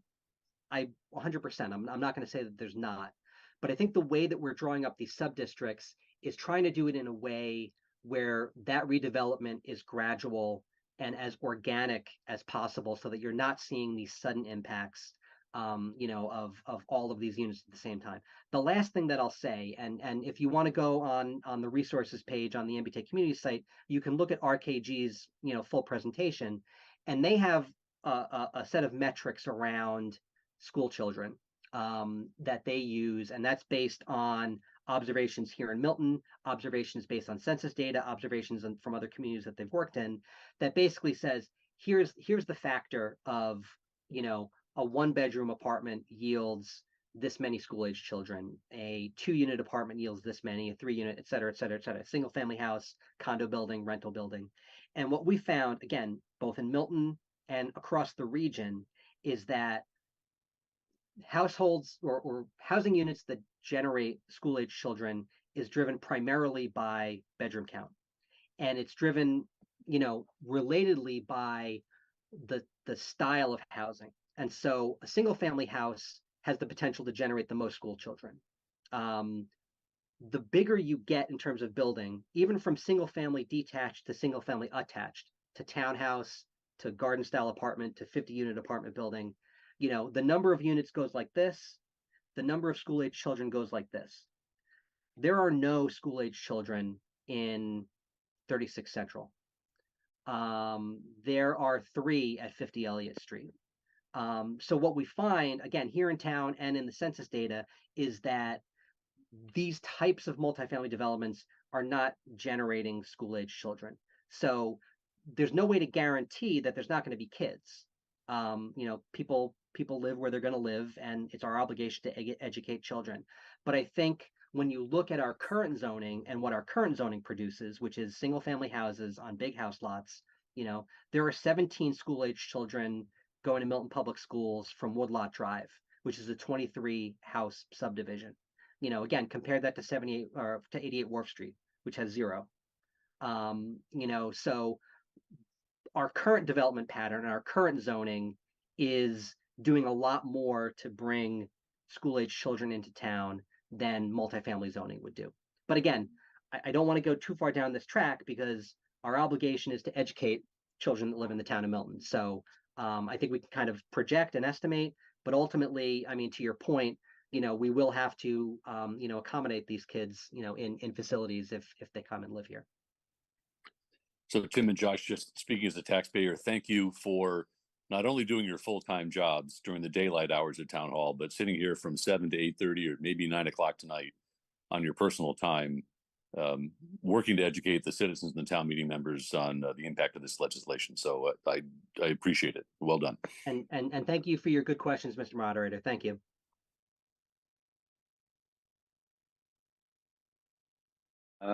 Robert Rozovsky has his hand up next. Rob. Thank you. Good evening. First, without him having mentioned it, I did want to echo what Bob Hiss just said, and thank you both to Tim and Josh for the enormous amount of time. It's obvious that you've been putting in. I don't know how many planning department people work in other municipalities. So my question relates to sort of the number of new units we might expect. I understand there's a metric that generates to 2461, but given particularly in the rapid transit district along Elliott Street, where I live, I would assume we would expect fewer than 2461 new units to be developed as a result of this zoning. I don't know what that number would be. I understand it would also depend on how the districts get configured, some fine points in the zoning article, the districts outside the rapid transit corridor. But could you just speak to whether we should expect fewer than 2461 new units? Yeah, I mean, I think I addressed a lot of this in my previous response, but just to kind of specifically kind of talk about the transit area. So the way that, and again, we haven't settled on an exact sub-district boundary. We haven't settled on exact, dimensional parameters, but the transit area triplex district, all of the parcels in that district currently have a potential unit capacity of 480 units. So if you think about that blue area, if every single one of the eligible parcels that are 7,500 square feet or more got redeveloped, that would be 480 units. The triplex area, the transit area with all of those kind of small house lots is the toughest one to predict. You can look at a big parcel and, like I use the example of 36 Elliott Street. That might get redeveloped in the next decade. With the transit area triplex, you've got hundreds of parcels with hundreds of different property owners. Who knows what they're going to decide? But the benefit of that district is every change that each individual property owner makes is relatively small given the size of the district. So the unit capacity is 480. We will not see 480 units in the transit area triplex anytime soon, if ever. Again, just because not everyone wants to redevelop. Some people like to have a single family house and they want to keep it. Yeah. Can I just do a follow-up? Sure. So yeah, I mean, I asked my question only because particularly within the triplex, there are already existing units, whether those are single family homes or not. So I assume if, a single family owner redevelops and there are 3 units, it's really a net increase of only 2. And so for the 2461, I would think we should expect to see fewer than 2461 new units. Yes, I think Okay. that's a fine assumption to make. Okay. All right. Thanks very much. We have Tracy Dyke Redmond. Tracy, you can unmute. Can you hear me? Yep. Great. Well, first I want to say thank you so much for an excellent, very informative presentation. It's just very clear and I appreciate it. And I appreciate also your pointing out the importance of this work for climate change. That's really important too. And my question is on that point. If the zoning were to pass and this becomes the policy of the town, I'm wondering what the plans are, what the process would be for ensuring that these new zoning areas that have multifamily housing, what can we do to make sure that there are opportunities for transportation that isn't driving? And I'm thinking about East Milton Square, and I'm thinking about the Granite Street area, which aren't currently connected to the T. Like, what can we do to make walking, biking, etc., better options there? And what would the process for that be? Thank you. So it's a great question. On the actual zoning end, it's a little bit tough because one of the wrinkles of by right zoning is there's no discretionary review process. So if you put a lot of really kind of intricate bespoke requirements into your zoning, you've got to have someone to kind of evaluate whether or not a proposal has met those requirements. Typically, that's the planning board in the issuance of a special permit. With by right zoning, it's really got to be something where the building inspector can look at the application, check all the boxes, and give you your permit. And so the other thing about HLC's requirements is you can't put a zoning requirement into your MBTA community zoning that isn't required of other projects in other zoning districts. And I think the kind of the great example that they use, which is not relevant to your question, but relevant, I think, to the issues that you sound to be concerned about, is, we can't put additional kind of green building requirements on MBTA communities zoning because we don't have that type of thing on a single family house on Pleasant Street. And so from the zoning angle, we're a little bit limited in what we can do to kind of point people in that direction. But again, one of the primary points of land use regulation is you put the houses where there's transit, where there's amenities, where there's pedestrian access to stuff. People have demonstrated in this current real estate market an intense desire to live in these types of walkable communities. It's the reason why, people want to live downtown. People want to live in JP. People want to live in Cambridge. The housing prices in these communities indicate an intense demand to live in these types of places. And so, if you build it, they'll come. And so the development type itself, in a way, self-selects for the type of folks that are going to want to live that lifestyle. But you can't guarantee that.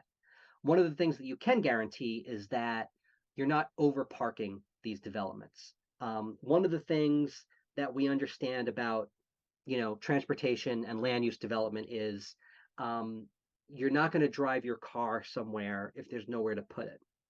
Okay. And a lot of folks, decide to take public transit, downtown because they don't want to pay $80 at the aquarium garage. And if you try to get a spot on the street on a weekend, you're out of luck. If that aquarium garage wasn't there, you'd have many more people, taking the T or the bus or doing whatever to get to the aquarium, to use an example.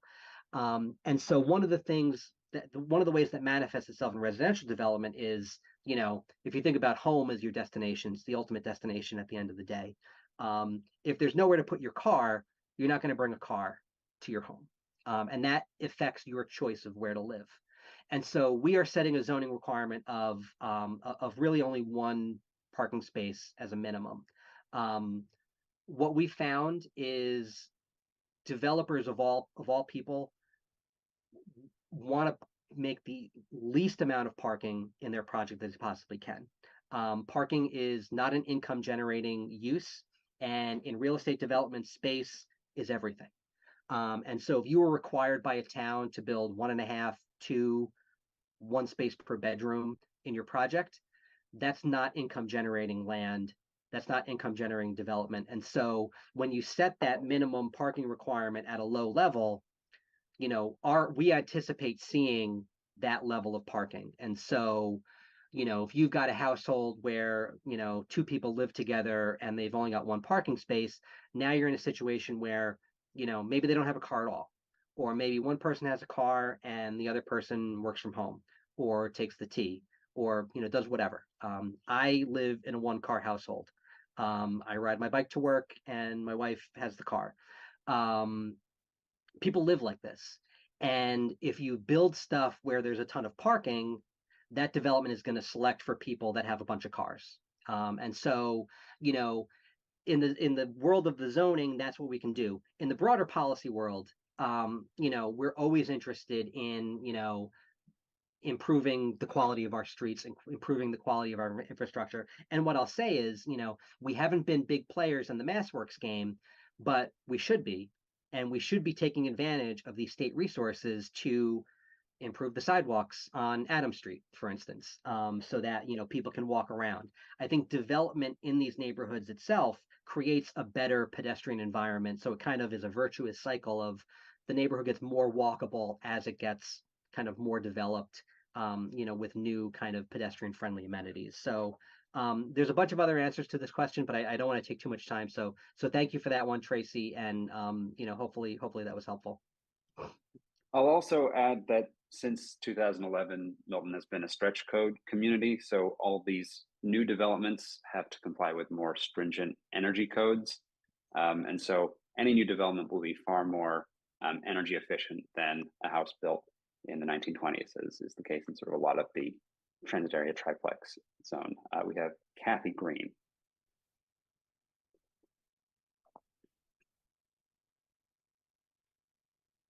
Kathy, if you could unmute yourself. There you go. Hey, Kathy. Oh, hello there. Thank you very much for the presentation. And I'm new to this entire fact pattern, but I did do my homework this afternoon. And one caveat I would have for people like myself, and there may be a lot of them, is that during your presentation, you stop from time to time so people can digest this vast amount of material that you're giving us. An hour presentation to most of us is a lot, and unless you get your yellow pad and you're taking notes. So every so often, just say, does anybody have any questions? And take a couple, because oftentimes like that fellow who had the 2 or 3 questions, those are very enlightening and were helpful. And I think most of the questions were. My perception of this, and maybe it's simplistic, but essentially we must create zones rather in compliance with this new state law. And if we do, we're okay. It doesn't mean that those zoning requirements are ever going to be implemented. Is this right? Yes, and let me just address your first comment. Very well taken. I do appreciate that. I'm sorry I had to. No. I think it's essential.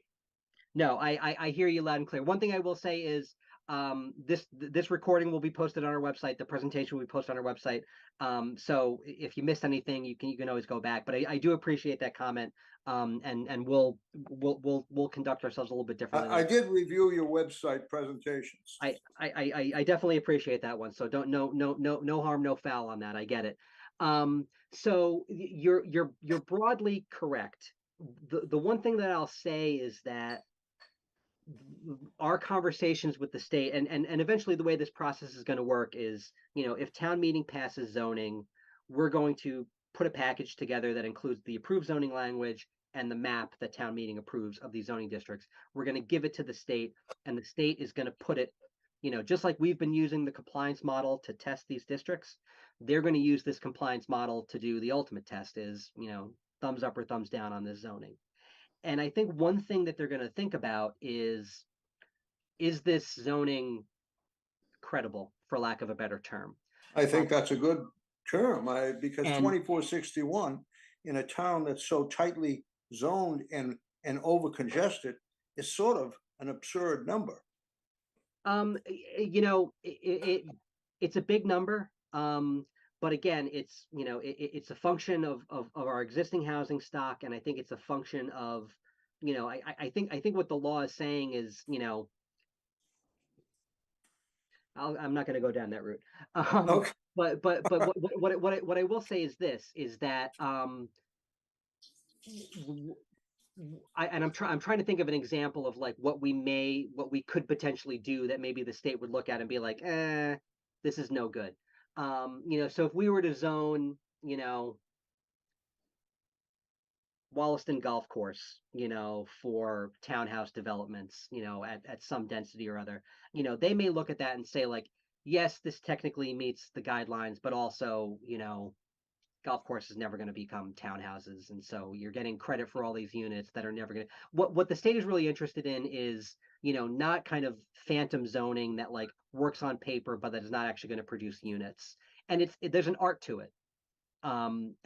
This is kind of very speculative on my part, but again, just based on conversations I've had with other planners, with the state, the model is very numbers, and you could come up with zoning that spits out the right numbers, but you're ultimately having a state level bureaucrat looking at this saying like, our mission and the mission of this legislation is to produce housing, and we've got a bunch of zoning that's never going to yield any housing anywhere.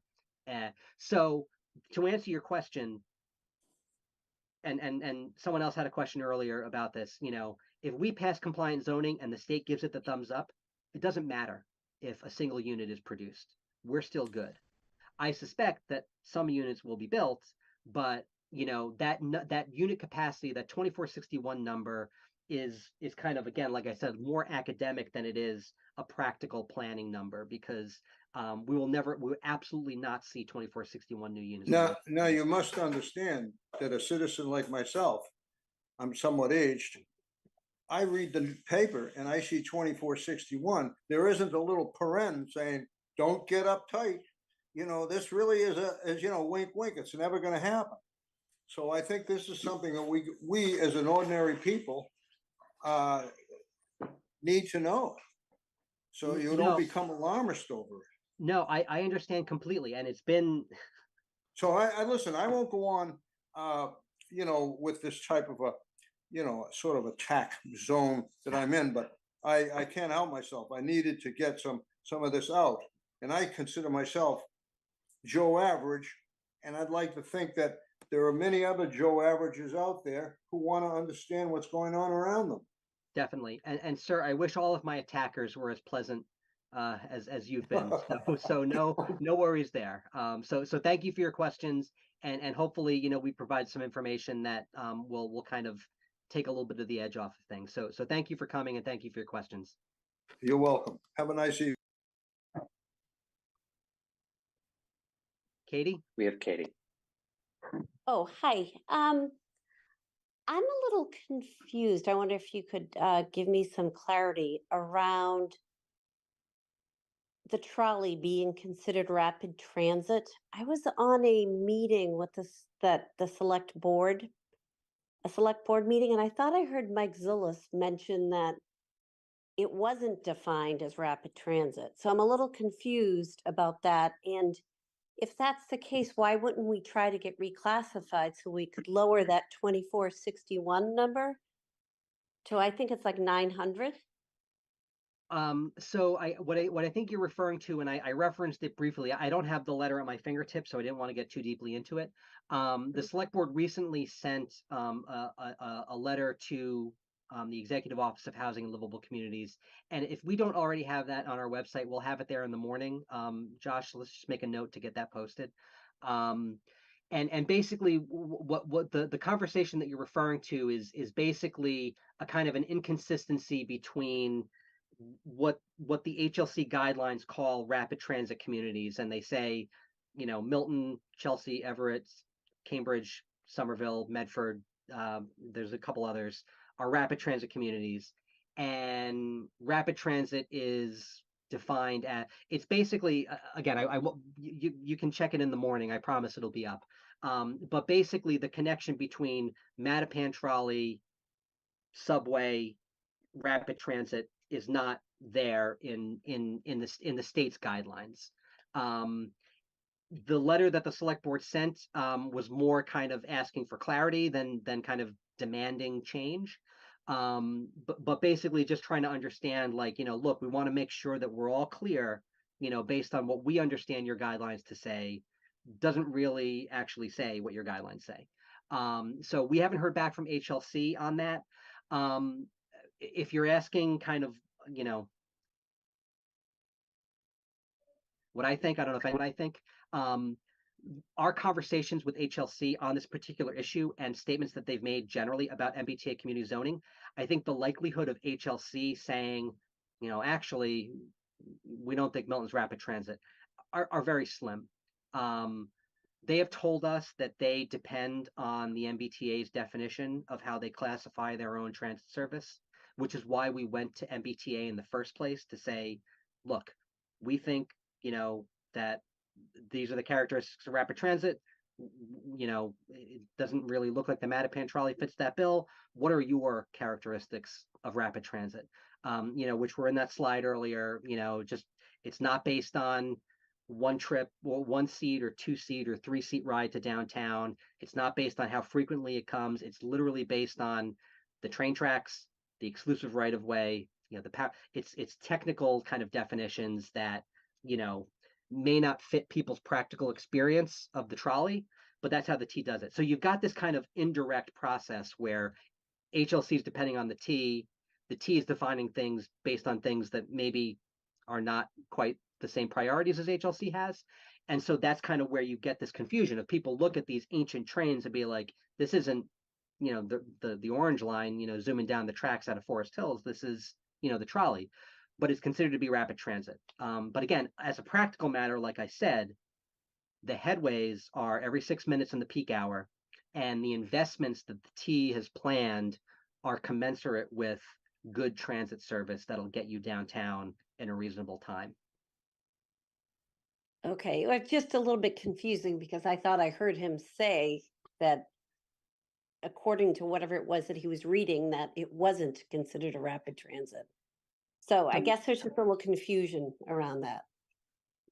Yeah, I mean, again, not having watched that meeting, but having, participated in discussions about, that correspondence, I think, the chair was kind of expressing an opinion based on his read of the guidelines. And that's something that the select board put into a letter, and we'll hopefully get some clarity from HLC in the very near future on that issue. Yeah, because that would make a big difference in the number of units that we need to plan for. Yeah, understood. Yeah.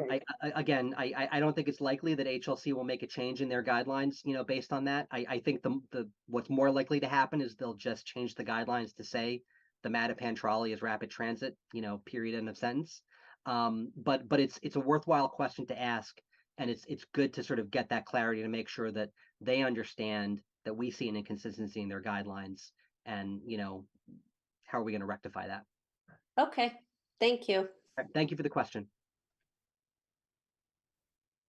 All right, we have Jill Clark next, and I think since we're running close to 9, if you intend to speak, if you could raise your hand, and then we'll sort of not accept new hand raises after the next few moments. Thank you. I want to add to the chorus of people thanking you both for the incredible work that you've put into this. And I haven't been able to attend all of the meetings, but I've attended enough that it's been really interesting to see the sort of evolution of your thinking on this over time. And there have been like lots of different solutions, and it's sort of narrowed and narrowed. And what you've presented here today seems that, if I'm understanding correctly, that there is a solution that you think kind of works the best, which is what you'll be approaching the planning board with. So my question is, what happens if the planning board doesn't like it? And I'm asking that question both in terms of like, is there a plan B scenario? And also if the planning board does come back with significant revisions or rejects it outright, how does that impact the timeline of getting to town meeting in December and meeting the state's deadlines down the road? So thank you, Jill. I appreciate everyone's kind words. We're here to do this job. I'm glad people think we're doing a good job, but I'm fine with this being a thankless job. It's fine. Josh is not fine with it being thankless. I'm grateful for the thanks. Thanks, y'all. Yeah, I am also grateful. I appreciate it. So it's a good question, and let me just say from the outset that I think everyone's goal here, and I sincerely believe this, everyone involved in this process is working in good faith towards the closest thing to a consensus solution to this zoning as possible. I think there's been some disagreements within various boards, between various boards about what the best approach to all of this is. I think everyone is working towards the same goal, which is good, because if they weren't, we'd be in big trouble. But everyone is, so that's good. We've got that going for us. The select board's priority in all of this, in my understanding, has been to get compliant zoning in the hands of town meeting in enough time to reach our compliance deadline of December 31st. The select board is not a land use planning body, but they do have the power under Chapter 40A, the Section 5 that deals with amendment and creation of zoning articles. They do have the power to initiate a zoning article. And so in order to make sure that those procedural wheels are spinning when they need to spin, the select board submitted an article to the planning board with enough time for the planning board to have a public hearing and make its recommendation to town meeting in advance of December 4th. So if nothing else happens, the planning board will have a public hearing about the select board's article. It'll go through review by the warrant committee. The warrant committee will make its recommendation that gets printed on the warrant. We're at town meeting on December 4th, irrespective of anything. I think the goal here is to get this stuff in the hands of the folks that have been elected to do this, which is the planning board. The planning board has been working, it's like crazy.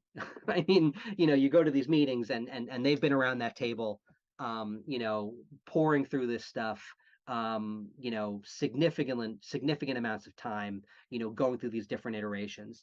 Not at the point where they've got zoning language drawn up yet.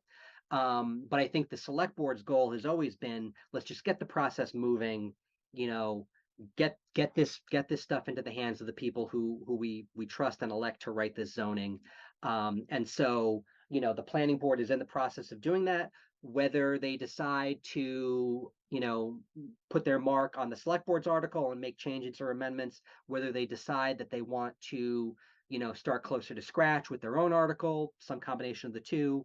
They're still in those kind of discussions, but I think at the very least, there is an article out there.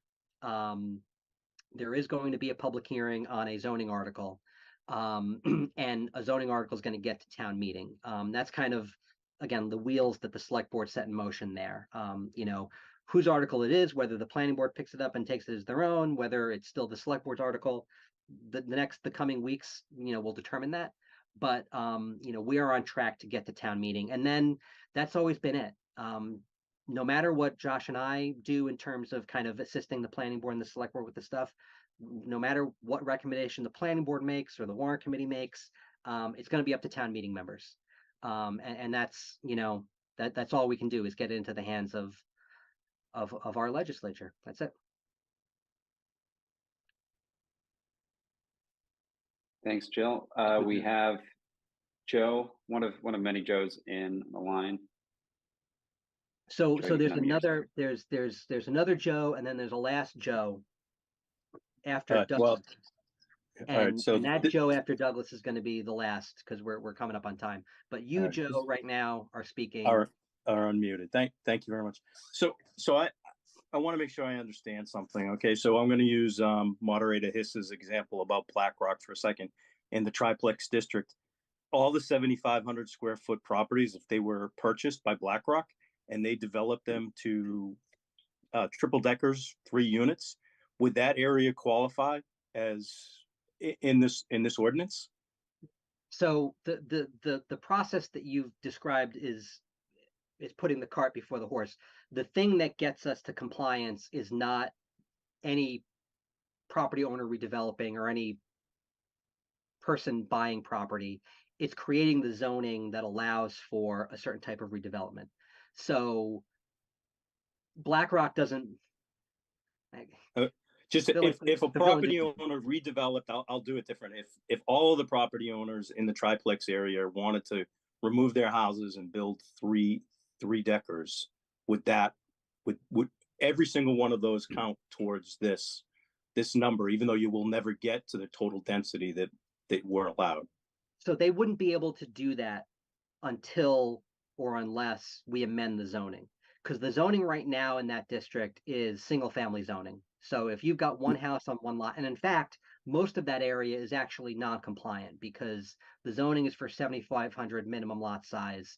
Most of those lots are between 5,000 and 6,000 square feet. So you couldn't even build the houses that are there, let alone more than one house. So the order of operations is the town passes new zoning, and then it's up to the individual property owners to do what they want to do, not the other way around where all the property owners or any given property owner does something, because you can't build a 3-family house in that area right now. The zoning doesn't allow it. But We the would have triplex would allow you to do that. The new zoning Right. we're talking about would allow Right. you to do that. Right. And that's If what we- we're talking. I'm not talking about existing zoning. I don't care about the existing zoning. It's the new zoning in particular would allow me to do that. Right, correct. And if everybody in that district did that, we wouldn't get to the density that you're speaking about within that district. So if every single parcel owner decided to redevelop to the full extent of the zoning, there would potentially be, 480 units of unit capacity in that district. So that means that, if you, and this goes back to sort of that concept of how they consider unit capacity, if you treat every one of those parcels as a blank slate, you could build 480 units on that collection of parcels. Now, most of those parcels already have one house on them already. So the new units would be less than 480 in that particular sub-district. But again, the likelihood of all of those property owners moving in the same direction at the same time is infinitesimally small. Because again, We've been running a public survey and asked that question directly, whether you would sell or redevelop your property if it was rezoned, and an overwhelming majority, well over 75% of respondents did not indicate that they would redevelop or sell their property for redevelopment. So the likelihood from Miltonians seems very low. Yeah, I understand that. And can I ask if the compliance model takes into consideration assembly of properties? No. And that becomes up to us, right? So one of the things, if we were to not set a minimum lot size, then you could sort of, take those two 5,000 square foot parcels and kind of put them together, or get 3 of them and put them together and build, whatever. There's a way that you can do the zoning, and we've tested this for in other circumstances. We've kind of not gone in that direction, where there's sort of like a sliding scale of units to sort of area. So like for every 5,000 square foot of area you get a new unit. So depending on the size of the parcel, you get more units. That's not how we're doing the zoning here. Every parcel, you can only build up to 3 units, and the minimum lot size is 7,500 square feet. And so there are, I think under the current borders of the district, 47% of the parcels in that sub-district are 7,500 square feet or greater. So the way that we've drawn up the zoning right now, most of the parcels in that area could not be redeveloped. And so the compliance model isn't taking into account assembling parcels. But even if someone did assemble parcels, so if you owned a 5,000 square foot lot, you bought your neighbor's 5,000 square foot lot, you could still only build 3 units on that 10,000 square foot lot. You would need to get up to, 15,000 square feet before you could get 6 units at that point. Okay. All right. Thank you. Yep, absolutely. Thanks, Joe. We have Joe Medunio. You can unmute yourself. Thank you. I just unmuted, I think. Yep, we can hear I you. just have 2 quick questions, I hope. I know you must be exhausted.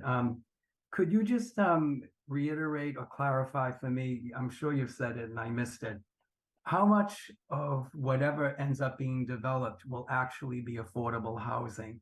And does Milton get to determine that? I'm under the belief that Milton does have a chance to maximize that, right? Because so it's We've talked about it in previous meetings, but I'm looking over my shoulder. I think my wife brought dinner up like an hour and a half ago. I missed it. The way that the guidelines are written, towns can require up to 10% of units to be deed restricted affordable, eligible for the subsidized housing inventory. So the thinking behind that guideline is, they want to give towns the ability to keep their head above water on 40B, but they didn't want it to be a kind of a free-for-all in terms of setting what's called inclusionary zoning. That's the affordability requirement. They didn't want to give towns free rein to set whatever inclusionary zoning number they wanted, because inclusionary zoning is expensive, right?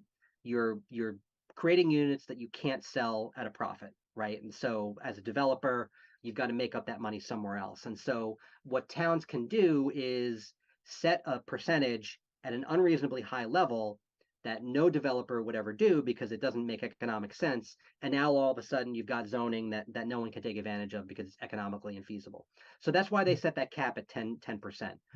They've also given towns the ability to, if you conduct what they call an economic feasibility analysis that demonstrates that in your town, in your real estate market, that it's economically feasible to have a 15% inclusionary requirement without kind of breaking the bank and, for developers, that if you can demonstrate that you can reasonably expect new development, even at that higher level, they will allow you to go above that 10%. We have not yet conducted that economic feasibility analysis. I think we've had our hands full just getting the zoning done. But our zoning will include a 10% requirement. And, I believe the planning board and other folks have indicated a desire to do that economic feasibility analysis to see if we can, crank that up a little bit. Because it's good, 10% is fine, but, you can start to get ahead if you have more than 10%. Now, one thing that I will say is that, other requirements in the guidelines are compelling us to zone in that transit area for those 3-unit, parcels. That is a circumstance where you wouldn't be able to do inclusionary zoning in that zone, because if you have a 3-unit building, the lowest number of units that you could, deed restrict is 1, and that's now 33% of that project, which is much more than 10%. So there is going to be a portion of our zoning district where we just can't do inclusionary zoning.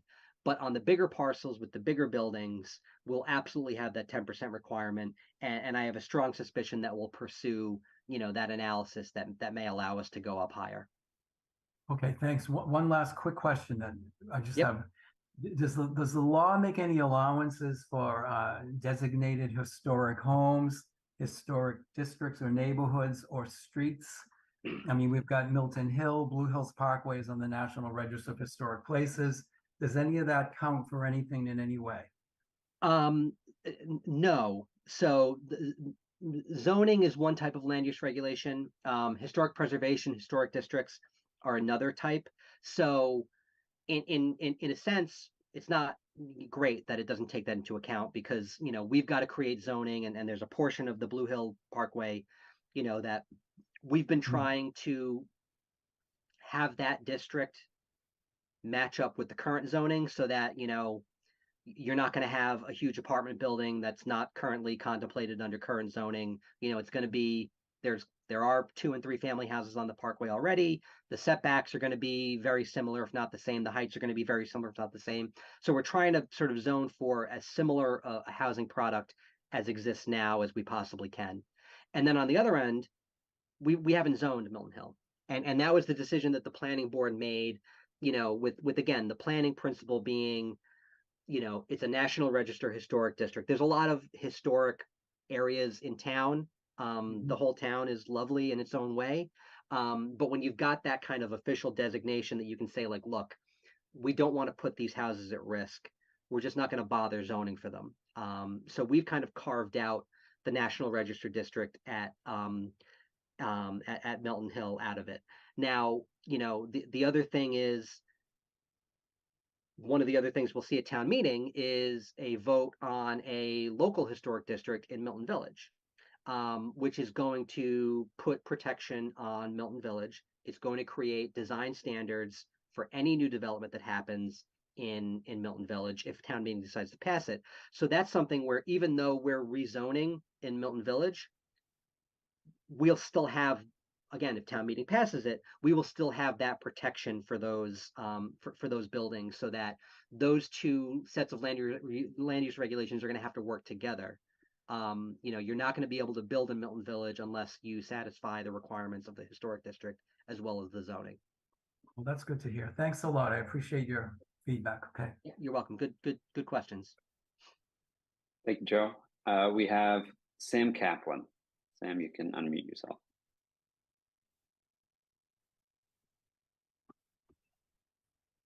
Thanks, guys. You know what? I think most of my questions were just answered on the previous speaker, but just want to make sure I understand this correctly. So let's say my neighbor has, an acre and a half of land in the in one of the zones.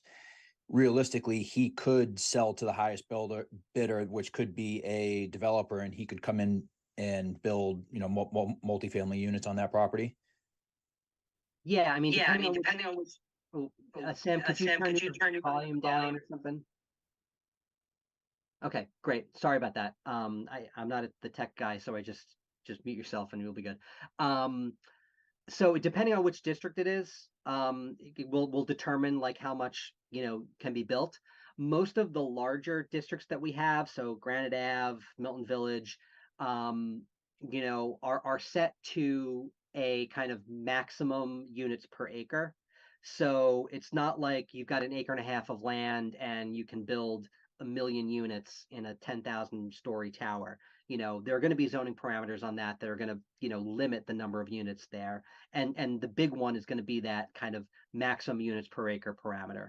I think in a situation where, you personally are living in a single family house, the odds are your neighbor is also in a single family house. And if you're in the zoning district, he can build 3 units and that's going to be it. There are certain places where some of the bigger districts border some of the single family neighborhoods, in which case you'll have to look at those parameters. But, in most of the areas where we've got single family houses, we've tried to kind of just keep that, that density level as low as we can possibly get it. Got it. Understood. Appreciate that. And the what is it? RKG, who did the analysis? Did they look at any what could potentially happen to property values with some of this redevelopment going on? Just because I'm thinking if there's a lot of multifamily development going on in residential areas with single family homes, that could impact property values for current homeowners. So I don't know if they've specifically looked at that. That wasn't necessarily something that was asked of them. But what I will say is this on 2 different angles, and I don't have the analysis at my fingertips, but I've actually I may work this up and just kind of share it with folks, because I've actually done this out of my own curiosity to kind of see what the effect of kind of large scale multifamily development was on kind of surrounding single family home values. And it bears out in Milton. It bears out in academic studies that have been done on developments across the country, that there is no appreciable decrease in property values as a result of multifamily development. And I think a lot of that is kind of based on a little bit of a kind of misinterpretation of what multifamily housing is and what's kind of generating it. If someone builds a big apartment building on your street or next door to your house, that's actually that's not causing things. That's the effect of things, and it's the effect of intense demand to live in an area. And so the demand that's compelling or incentivizing redevelopment of a large multifamily building has also raised up your property value. And so it's kind of a lagging indicator of the desirability of a neighborhood or a region. The other thing that I'll say is if you're looking at zoning districts, and it kind of, it doesn't work out for people that are just on the other side of the line, but if, when we draw that line around the transit area triplex, everyone in that district is getting new property rights if the zoning passes. Today, you can only build 1 house. Tomorrow, you can build 3 units. And a property that has one house on it is not worth as much as a property that could have 3 units on it. So again, you may not want to ever sell your house. You may love it to death. It's been in the family for 1,000 years, and you're perfectly entitled to hang on to your single family house. But you also have the ability to redevelop it for a higher, and it's a real estate term, higher and better use. From 1 unit to 3 units. And so within that zoning district itself, everyone's property values go up because everyone now has the ability to develop more intensively. And so I think it's a concern that we hear a lot. But I think sort of it's kind of based on maybe an outmoded kind of understanding of the quality of new multifamily housing. And again, which is a reflection of a real estate market where demand is red hot. So thank you for that question. Yeah, no, appreciate that, Tim. I mean, final comment here, and I'll let you guys go. But I mean, the fact that we consider the Milton line or the Mattapan trolley to be rapid transit is kind of ridiculous. And I know it's not you guys, but it took me an hour and a half to get from South Station to the Milton landing stop today. So, yeah, I mean, it's not you. I get it.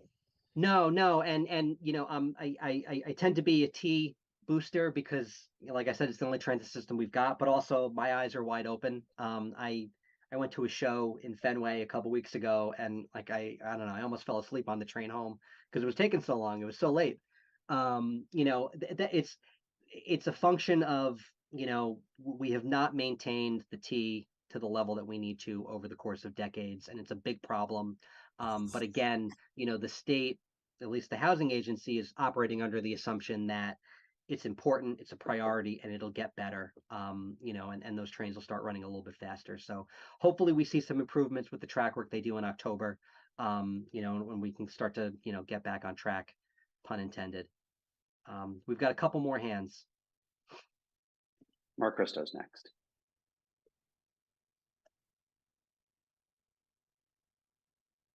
Mark, we can't hear you.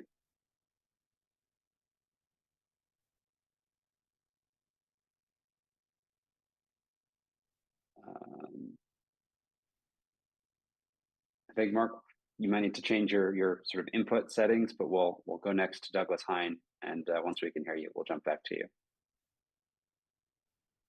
Good evening, gentlemen. Thank you as always for your excellent work, and sorry we're getting your suppers cold. So I want to talk about the mandatory mixed use district, and I know this is, I think, about 6 weeks fresh from the guidelines, so maybe there's still some cloudiness to this, but it's my read that any kind of unit capacity within, like reasonable unit capacity within that created district counts against our total that we need to come up with. But I guess my bigger question is, how do we factor this in to compliance? Because again, if my read is correct, you have to first get permission that your district complies.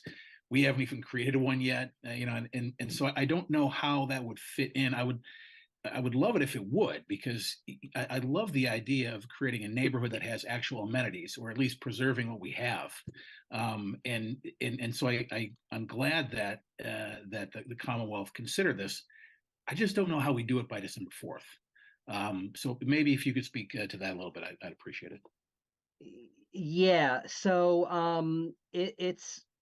it's an interesting set of questions, and I have to confess that I don't have 100% grasp on it, and I say that in a spirit of humility, and also in a spirit of just the exceptional complexity of how the state has had to create these, because again, I said this earlier, but like what they're trying to do is kind of shoehorn a land use requirement into a law that very, very explicitly deals with a completely different land use. And these things may not look completely different to the naked eye, but in land use law, multifamily and mixed use might as well be industrial and farmland. They're different. And so when the law says multifamily, it just means a multifamily. So they've had to try to figure out a way to kind of snake this into their guidelines in a way that's not intuitive and kind of has created, I don't want to say problems, but unanticipated issues for work that had been going on for 6 months, and now all of a sudden we're kind of dealing with this.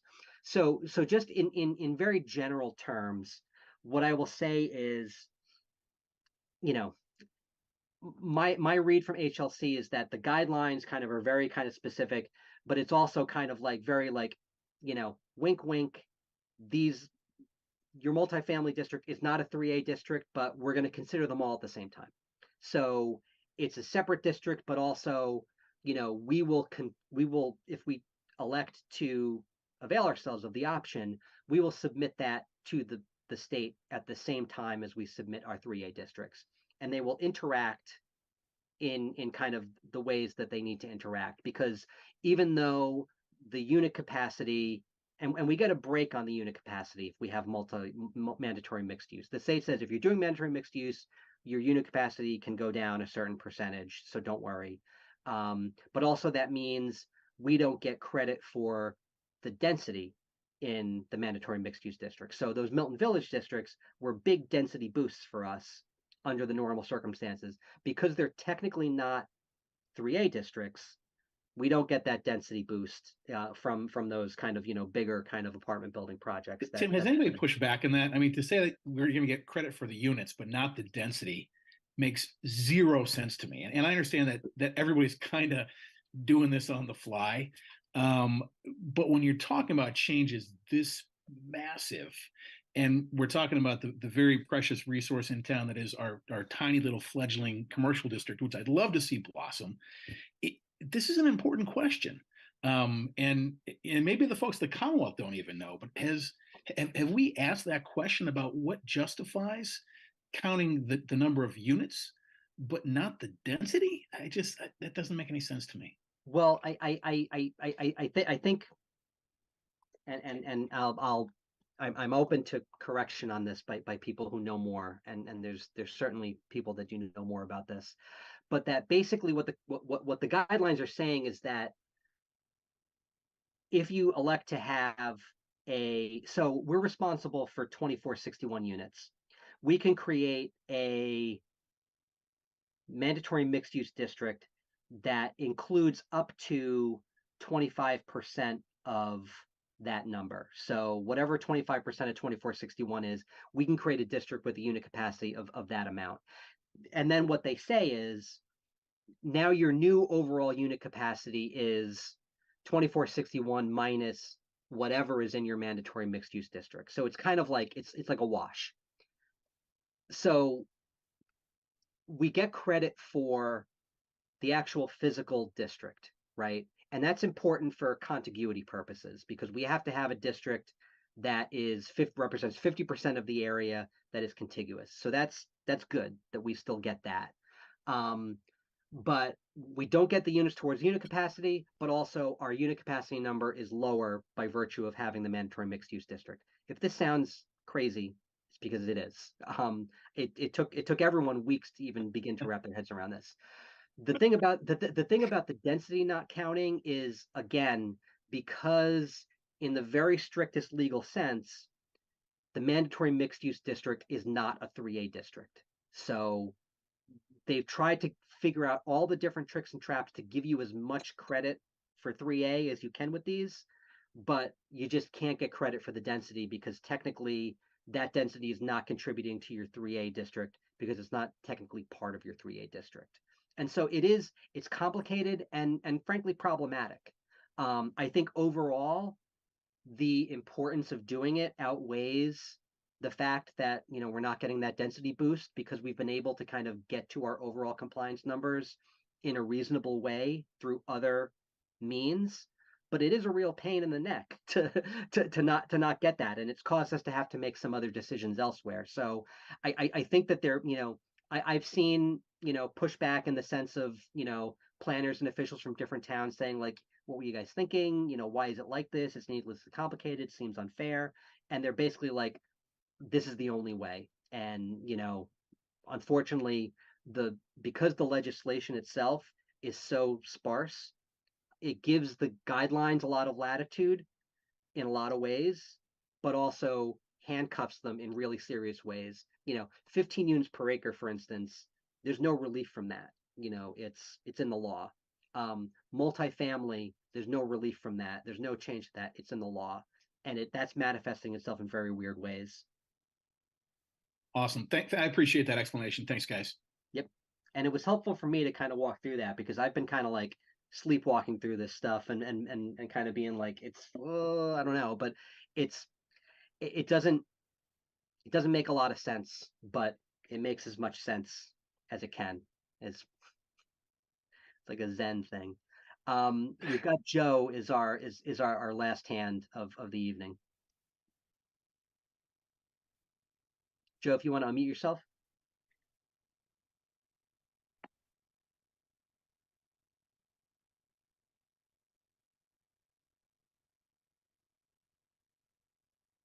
Joe, you're still muted. So can you hear me now? Yeah. Actually, my question was answered with a couple of previous questions. But I'll just say, being the last guy, thanks for everything you guys did. I know it was a lot of work. Appreciate all you guys, what you do. Thank you very much, Joe. Appreciate the kind words. This was a great session, gang. A lot of really good and important questions. So thanks everyone for coming. Thanks everyone for participating. Wish we could have been together at the COA. We will, the time between now and town meeting is running out. But I do think that we'll want to probably have, if not another public forum like this one, some other type of kind of final, update prior to town meeting. Just so you can have all the information at the ready to kind of talk to your town meeting members. If you are a town meeting member, I hope we've got some in attendance. But we'll want to make sure that, whatever is going to the warrant committee, whatever is going to wind up on your warrant, we have an opportunity to kind of, meet together and talk about it before town meeting. Obviously, town meeting is the big event, and everyone who's there will have an opportunity to ask their questions and make their comments and make themselves heard. But we'll want to make sure that everyone is prepared as possible going into town meeting. So don't have a timeline on that, don't have a schedule, but our intent is to have a kind of at the very least a final update. But if you want to follow in real time, planning board talks about MBTA communities every 2 weeks, sometimes every week, which is what they've been doing. And obviously the select board will more than likely have MBTA communities on their agenda. Both of those boards take public comment. I am, your humble town planner. Josh is your humble assistant town planner. We're not the decision makers. So if you want to get direct access to those folks, they meet on Tuesdays and Thursdays during the month. So thanks everyone for coming. This recording will be posted on the planning department website. Presentation will be posted on the planning department website. If you've got any questions, please don't hesitate to reach out to Josh or myself. And have a great night. Thanks a lot. Thank you all.